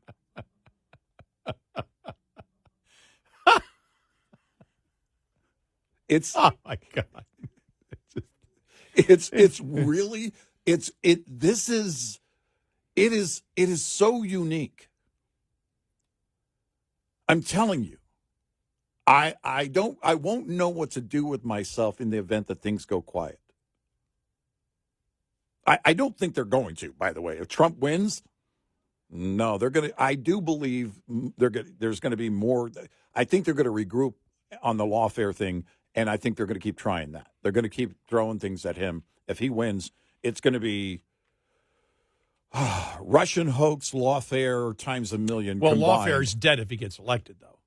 Well, I know they can't go anywhere right, now, but the idea will be, remember George Stephanopoulos when he was president asking him, do you fear that they're going to, they'll put you in jail after you're no longer president? So that's the plan is you keep talking about, well, wait until he's no longer president and blah, blah, blah, blah, blah. But it will be Russian hoax 2.0. It will be anything and everything because they can't stand losing. And they certainly can't stand Donald Trump being president again, much less being a successful president. They're going to have to make some noise. So, it's not going to get quiet, quite unfortunately. Well, and can the Democratic Party, because the shift that has happened is the Republican Party has become more moderate, you could say even moderate liberal. And that's a huge shift. In a huge shift. The Democrats have become insane. Insane left is where they've gone. Mm-hmm. I mean, absolute insane left. What they allowed to happen at the border, and then saying the border was secure, and now Kamala Harris trying to erase that anything bad happened at the border, to try to make the claim that they're pro-fracking. So many of these you're talking about the issues where they called Donald Trump a Nazi on immigration. Yeah. And then she claims she'd be tougher than him. Right. And everybody knows it's a lie. Right. Every Democrat knows it's a lie. Right. That's the thing. I mean, that's the one thing here, and we started with Karine Jean-Pierre, where the Democrats know they're lying. They know that everybody listening to them knows that they're lying. The people listening that know they're lying know that they know that they're lying, and they all pretend that nothing is happening. Well, that's not based in reality. Mm-hmm. You can't do that. And we said Karine Jean-Pierre was really the start of that. Yeah. Because everybody knew she'd sit there and come out with something and go, well, we all know that's a lie. Well, she knows she's telling you a lie. And then you know that she knows that she's lying to you, and you accept the lie. Right. For what is the end game on it is simply has to be power and control. Yeah. Yeah. Yeah. I mean, that's it. But it's just, I mean. Well, but this is, again, because they believe if they can get enough power and control, that they can keep chipping away at the Constitution. They're now openly promoting doing away with the First Amendment. Yeah, we know openly. We know what they want to do. And it's the so-called moderate Democrats doing it. Except for Waltz, yes. Yeah, establishments. Right. This is where they are. This is what they want to keep promoting. We need to be able to do away with the First Amendment. It blocks us. It blocks our agenda. That's what John Kerry said. That's what they believe. That's where they are. 866-90 Red Eye. Coming up, more with Gary McNamara and Eric Harley. It's Red Eye Radio.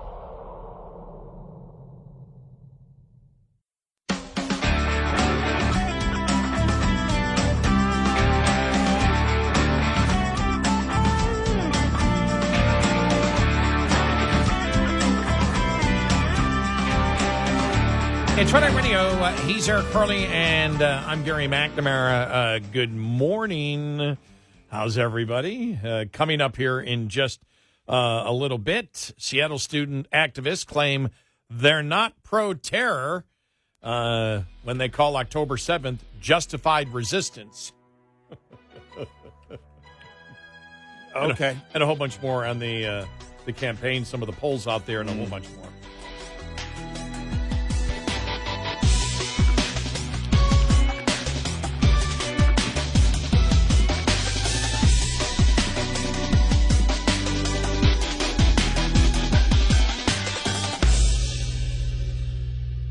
This is Red Eye Radio on Westwood One.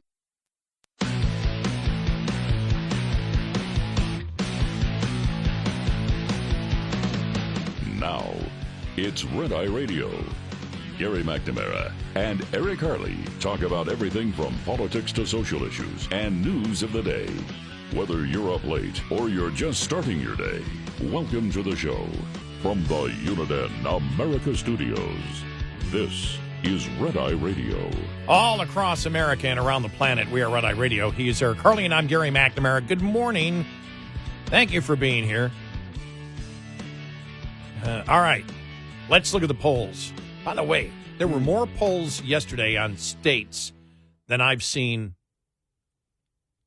since both campaigns began. We'll get to them specifically, but one of the interesting polling that I saw, and this was September 19th to the 23rd, and I believe this might have gotten worse. This is a survey, again, of the battleground states. This is Arizona, Georgia, Virginia, North Carolina. They even have Minnesota in there. New Mexico, Michigan, Wisconsin, Pennsylvania, and Nevada likely voters. Okay? Okay. Here we go. All right. Simply ask the question, are you better off than you were 4 years ago? Because that's the question on inflation, right? That's the only thing that matters. Yeah. We, as amateur political consultants, but we believe quite accurate just because we've been observing. Well, I've been observing for a lot longer than you. Well, the sheer numbers. I mean, your age alone, it's like astronomical. I tend to call that wisdom through experience. Okay, go with that. Okay, are you ready? Here we go. Let's just say we shop on different aisles at the grocery store. Go ahead. Are you better off than you were 4? You have anything for gout? What about gout? As we have stated, the one thing that we were telling Democrats is stop it. Stop saying the economy is great because people are getting ticked off because you're saying it. Yeah. And you're throwing out statistics that are meaningless to them. It's almost as if you're analyzing a football game and you've lost, I don't know, 30-10. And you're like, yeah, but we had more rushing yards. Yeah, but we had this. We actually won. Don't you understand? We won because we got more rushing yards. We had more passing yards. We had more return yards. We won the first quarter. No, exactly. That's what it's like. Yeah. But the score was 30-10. You lost. Yeah. And that's what they've been arguing. And that's a huge problem because people relate to their economy. Well, we're talking about the economy. Well, I don't care. I don't want you talking about the economy. I want you talking about my economy. And my economy is worse. How do you know? Here's some of the numbers. Likely voters.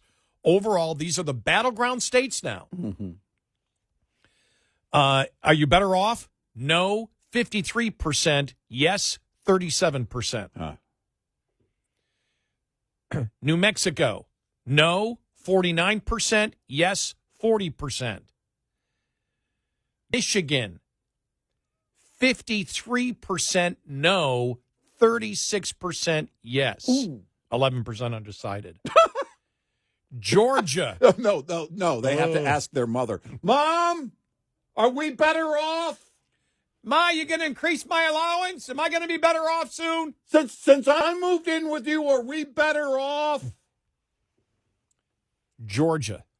Ready for this? All right. 56% no, 36% yes. Arizona, 57% no, 34% yes. Wisconsin, 52% no, 38% yes.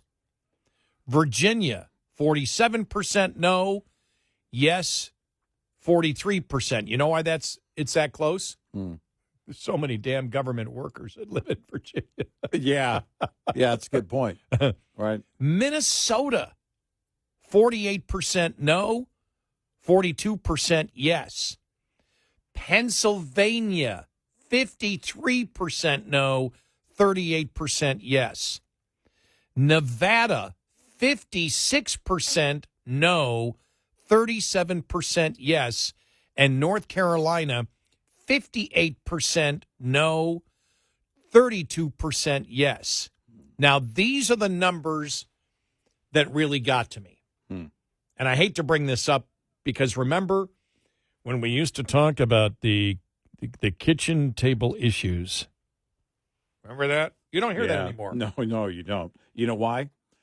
Because a kitchen table itself is a hell of a lot more expensive. People are eating on the couch. And that's only halfway a joke. Here we go. Sorry, I sneezed there. The microphone caught half of it. Separate aisles in the grocery store. You have any nose spray with fiber? Now, this is the thing that's surprising. Okay. Because men and women, when asked, these are in the battleground states, are you better off than you were 4 years ago? Men, 51 to 40, that's 11% difference. Women, 55% no, 35% yes. Oh! A 20-point difference in women.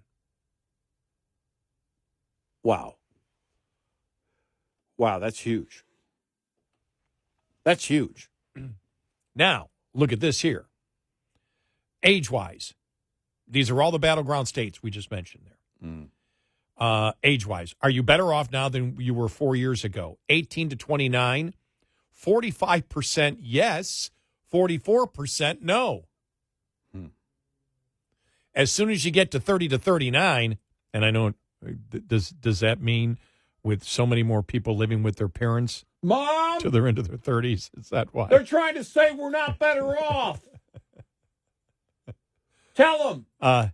Ages 30 to 39, 54% no, 37% yes.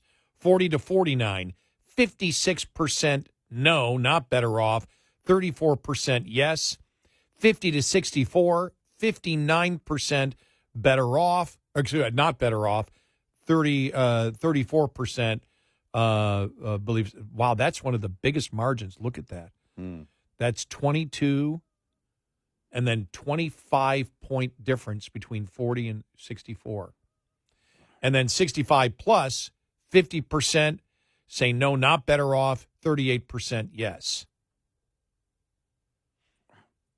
Now, this is mind-boggling here. Ready for this? This isn't the battleground states, understand. This is not the country as a whole. Whites, 56% no, not better off, 35% yes. Blacks in the battleground state, 47% say yes, they're better off, 39% say no. Hispanics, 54% say that they are not better off, 37% say they are. And finally, political party. Are you better off than you were 4 years ago? Democrats, yes, 59%. No, 29%. Republican, are you better off? 75% no, 20% yes. Others, which is independents, 55% no, 32% yes. That's where they'll lose, right there. Yeah, right. That kind of margin. Those numbers are pretty mind-boggling, and that again, that is strictly in the battleground states. And see, I'm looking at some of the explanations here. Anyone who says they're better off now than 4 years ago works for our bloated government. No, they're all longshoremen. Yeah, wow. Here's some comments. I find it interesting that 59% of Democrats say they are better off. How can that be? Is that because so many are dependent on government, pensions, direct employment? Because you look at it, and inflation has affected everyone. So that's really interesting from Rasmussen. What was the other one I wanted to see here? We'll hear from Mark Mitchell coming up in a little bit. But what was I'm trying to see, because there was one where he said, it was yesterday or the day before. He said the polls haven't changed. The polling has, which I find interesting. But he wrote that yesterday. I wish I could get the exact words that he used for it, because it was to me it was fascinating the way that he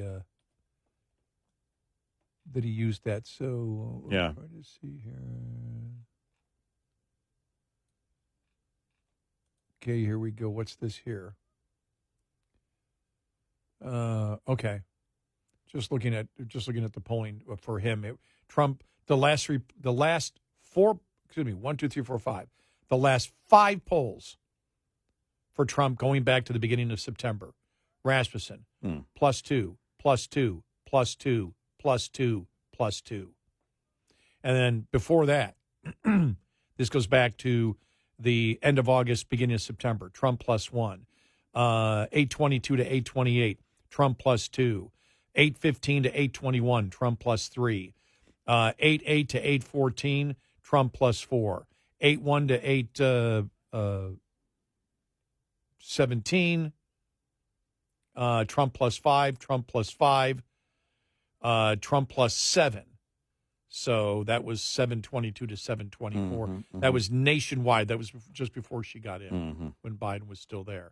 But what he's saying is really since she's gotten in over the last 2 months, when you look at it, the polls really haven't changed at all. Right. For him. Right. So it goes, Trump maintains a 2-point lead for the 5th straight week. And then before that, one was 3 and one was one was whatever. But I just, when I was looking at it, I wish I could, if I'll find it here.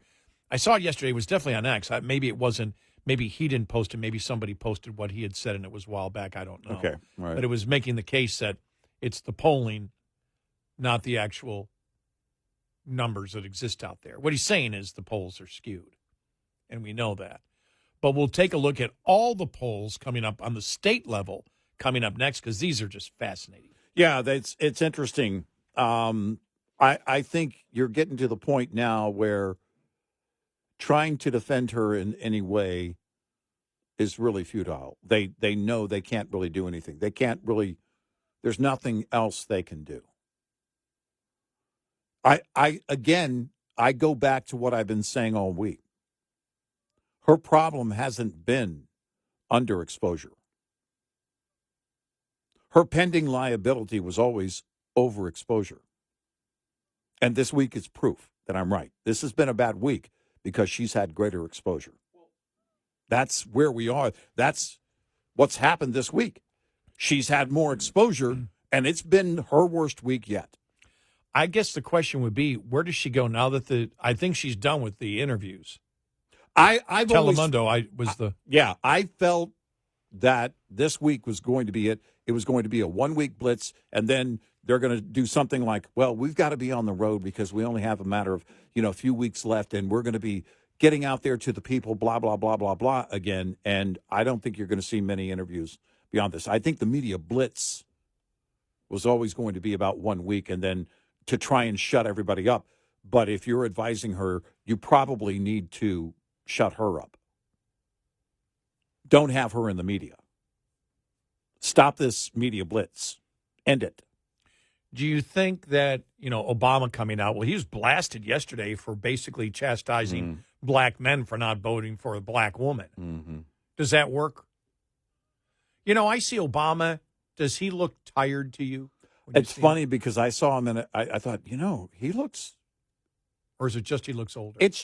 I think it's just the aging.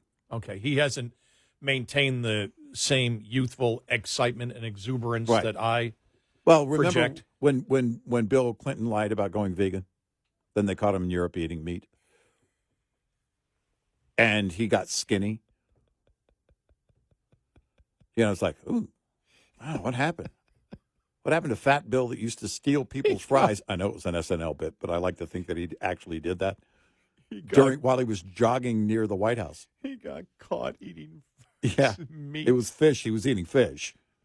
So he's occasionally I will have it. Well, then you're not a vegan.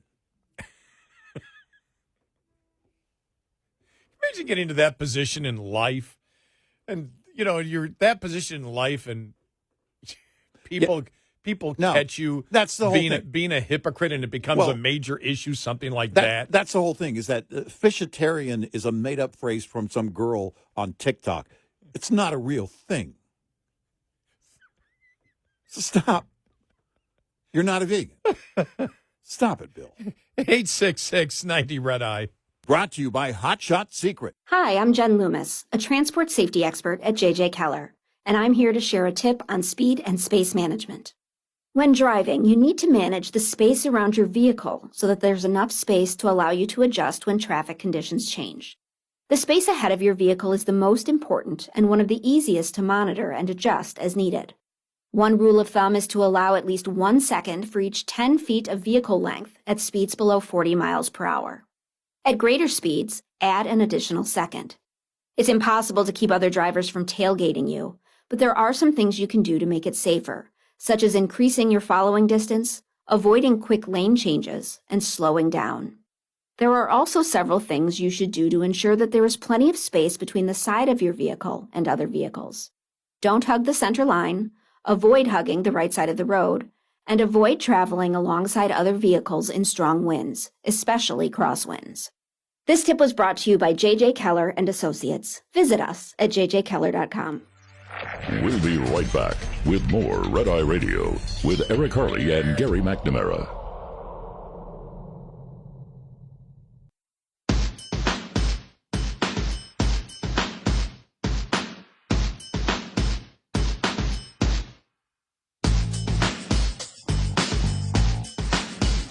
It's Red Eye Radio. He is Eric Harley, and I'm Gary McNamara. Welcome and good morning. Hello. So just starting to look here. This is yesterday, I think more polls came out, more state polls than since his campaign really has started. Yeah. Are you ready for this? And all the different pollsters. These are not just the pollsters that were the most accurate. These are these are a significant portion. For example, in Pennsylvania, the Hill Emerson, Trump 49, Harris 48. America Greatness, the Tip poll, Trump 49, Harris 48 in Pennsylvania. Michigan, the Hill Emerson, Trump 49, Harris 49. Insider Advantage, which was one of the most accurate polls in 2020, Trump 48, Harris 46 in Michigan. In Ohio, Washington Post poll, Trump 51, Harris 45. The Marist poll for Ohio, Trump 52, Harris 46. Wisconsin, the Hill Emerson, Harris 49, Trump 49. Insider Advantage, Harris 48, Trump 48. North Carolina, Trump 49, Harris 48. That's the Hill Emerson. Georgia, this is Trafalgar, Trump 46, Harris 45. The Hill Emerson, Trump 49, Harris 48. Florida, Marist poll, Trump 51, Harris 47, plus 4. Trump will win by more than 4 in Florida, though. I think so. In Texas, from Marist, Trump 53, Harris 46, Trump plus 7. We'll have more of them coming up next.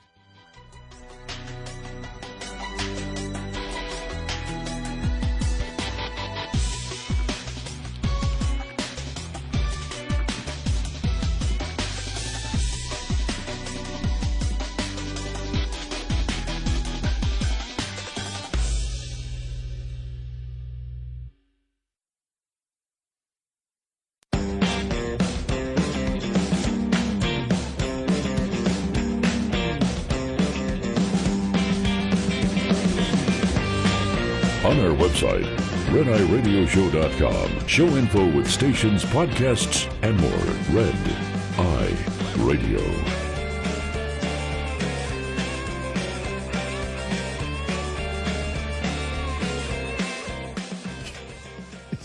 I got to check Politico for this. All right. I just saw this on X. Per Politico, the Harris campaign will be dispatching Tim Walz to Trump counties in Michigan, Pennsylvania, and Wisconsin in a media blitz aimed at reaching 18 to 34-year-old male voters, a group with whom Harris is trailing far behind past Democratic nominees. Walz is expected to focus his discussions on hunting, football, chicks, and beer.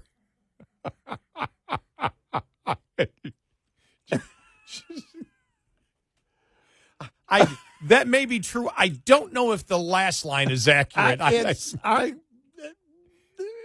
If it is, If it's true and it's written that way at Politico, then I'm going home right now. I'm going home. I'm starting my vacation early. We're just gonna have to play Christmas music the rest of the morning.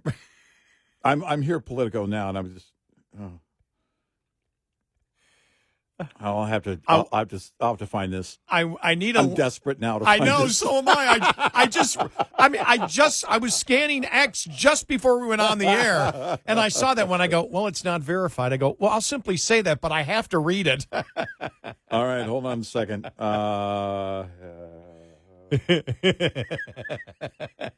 It's like we can't go forward until we find out what I found it. Let's see here. Is this from? Yeah, this is from yesterday. Okay. It doesn't say Michigan. Did you say Michigan? I thought it said Michigan. Yeah. Okay. This just says, here's the headline from Politico. Waltz to launch media blitz to woo male voters. And you see, I had to search. Yeah, no, but look at the picture. Oh, it's horrible. They need to seriously. They need to he needs a body language coach. But it's too late. Never mind. No, but Politico is a liberal magazine. I know, and it's a horrible. It's a horrible picture of him. If you're going after men, it's a. So I searched. Hello? I searched the word beer for the page. Yeah. For the entire page, and it doesn't show up anywhere. I'm scanning. Okay, here it is. What? Faced with serious polling deficit among young men, Harris's campaign is sending the Minnesota governor on a man-focused media blitz on Friday, including football-focused TV interviews and pheasant hunting with digital influencers, according to details shared first with Politico. Okay. All right. All right. Oh, and that's why he was talking to Strahan. Yeah. Oh, okay. That makes sense. Yeah, okay. Oh, okay. In the sit-down, the pair will discuss how Waltz's coaching career prepared him for politics and will feature some of his former students. He will appear in a round of local TV interviews in Pennsylvania, Michigan, and Wisconsin, which the campaign hopes will center on high school football and hunting. Okay. For chicks?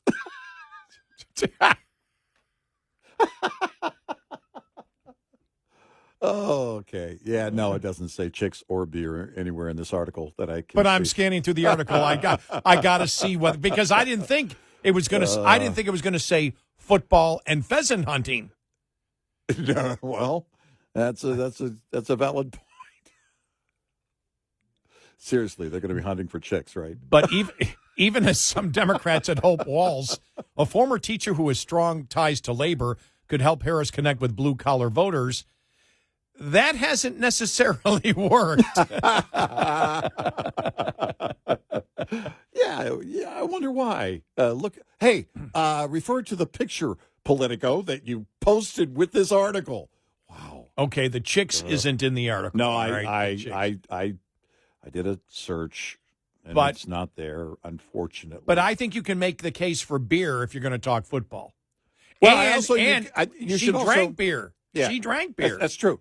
And also, I support an internet where you can edit articles at sites like Politico, much like you can Wikipedia. So we can put in chicks and beer for our own entertainment. All right. Okay. Well, but what makes them think this is going to work? Well, the fact is, where they talk about, he's going to talk about male things, and he's got half of his jazz hands up. It's a weird photo, and because he's reaching out with his hand here at Politico, this is the big photo they use just below the headline. His hand looks enormous because he's reaching forward with it, and it's like, whoa, did you hit that thing with a hammer? What happened? What happened there? You should have that looked at. That's, and he's got the weird look on his face. You know what the look on his face says to me? Knucklehead.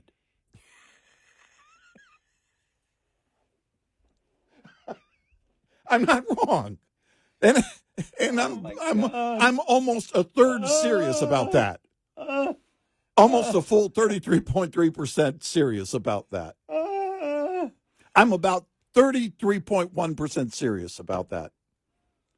Knucklehead. Because, and here's the thing, too. It gets so much play on social media, those things, those moments. That's why you can't fix this with a trip to Michigan. Well, and the thing is, everyone, you talk to independents. I mean, you look at some of the debates out there, and you look at when they do a town hall, and it's almost unison from every single independent. Mm-hmm. They won't answer any questions. Right, yeah. And so nobody really cares. What independent sitting there going, God, inflation is horrible, is going to sit there and go, I want to hear about Waltz and him playing football and pheasant hunting. Yeah. Who's going to do that? Right. It's almost as if, and this is a question that I was asking before we went into the break, and then during the break I read that and I went, oh my gosh, this is their strategy now. Yeah. Like I went after the Telemundo interview, and this has been, and I think there's an argument to be made, this has been her worst week. I believe it has been. And so, and it's where it's like, okay, we're going to get out there, we're going to do interviews.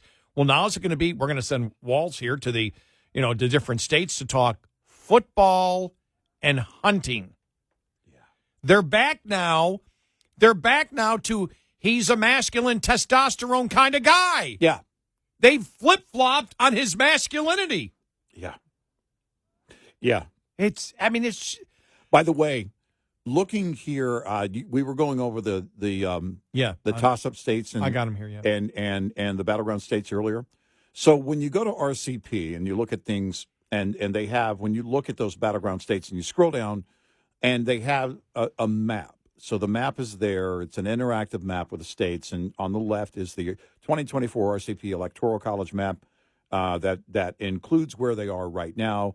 With Waltz having 215. I'm sorry, Harris Waltz having 215 electoral votes, and then toss-ups is at 104, and Trump Vance at 219.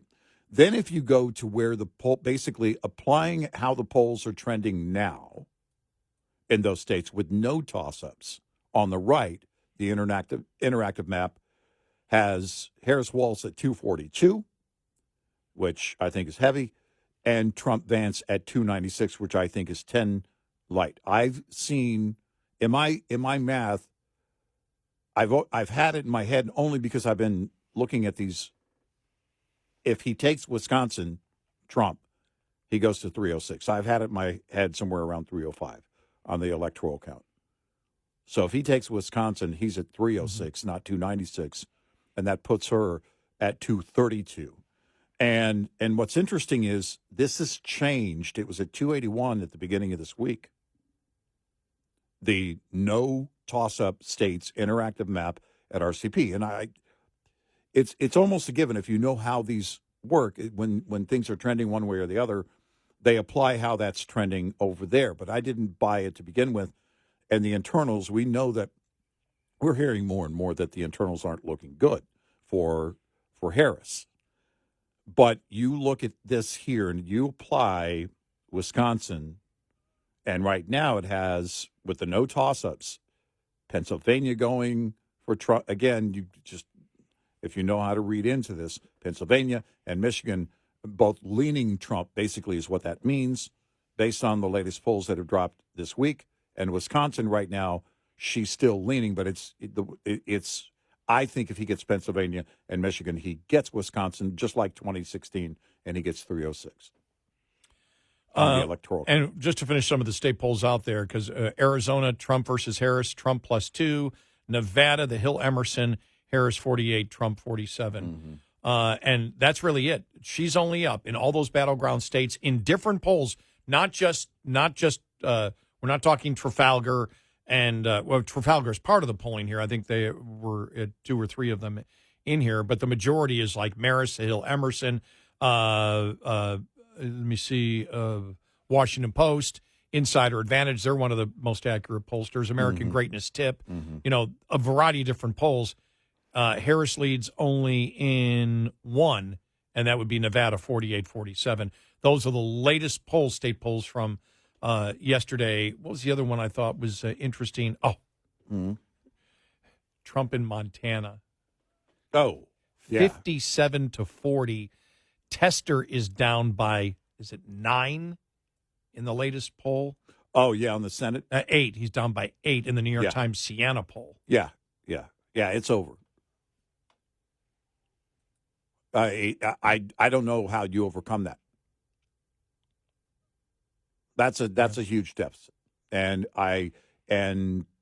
Trump's leading with a clear outside the margin of error in the latest polls in that state as well. So Montana, it looks, is going to go red if those polls are any indication. If the movement in those polls tells us anything.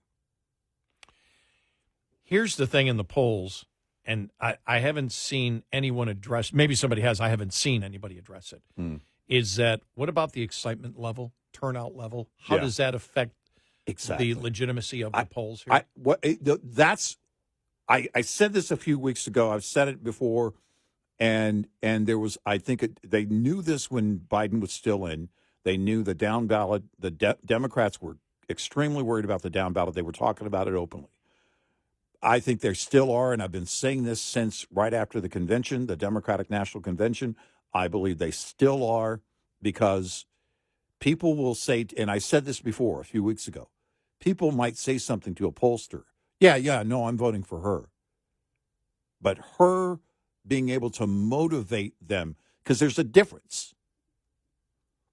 People might not go out and vote for Trump, but the difference between 2016 and 2020 and now, where we are now, is they won't necessarily, they're not motivated to go out and vote against Trump.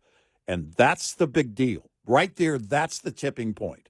If the toxicity is gone, if it's all but gone, because he's a known quantity, he's been president before, if there's not enough excitement for her, for them to go out and vote for her, there's also not enough toxic of a toxic environment in place for them to go out and vote against Trump. In 2020, they voted against Trump, not for Biden. Biden wasn't an exciting guy. They were voting against Trump. Well, that element is nowhere near. It's all but gone. So again, they may not go out and vote for Trump, but they also won't go out and vote against Trump. Right, a significant portion. Now, you have a ton of people. We don't know how to quantify it yet. Yeah, we don't know what the percentage is, but we'll there's see. Fewer. Yeah, and I can't wait to see that if somebody's monitoring after the election. 866-90-RED-EYE. Lines open for your calls. 866-90-RED-EYE on Red Eye Radio.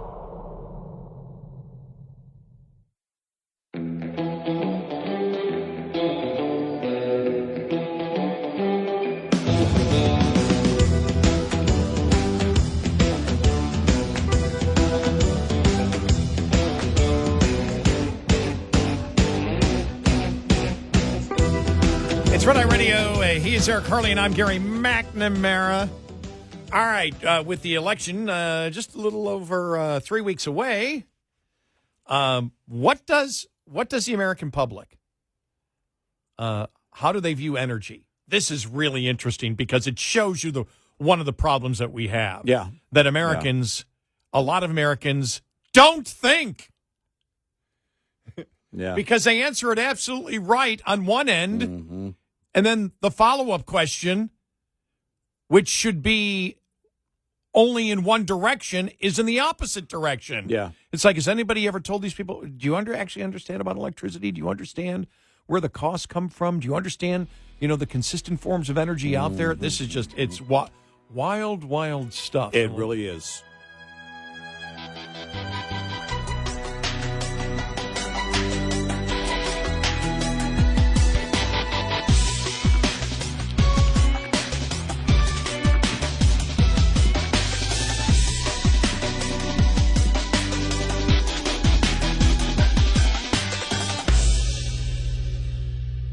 This is Red Eye Radio on Westwood One.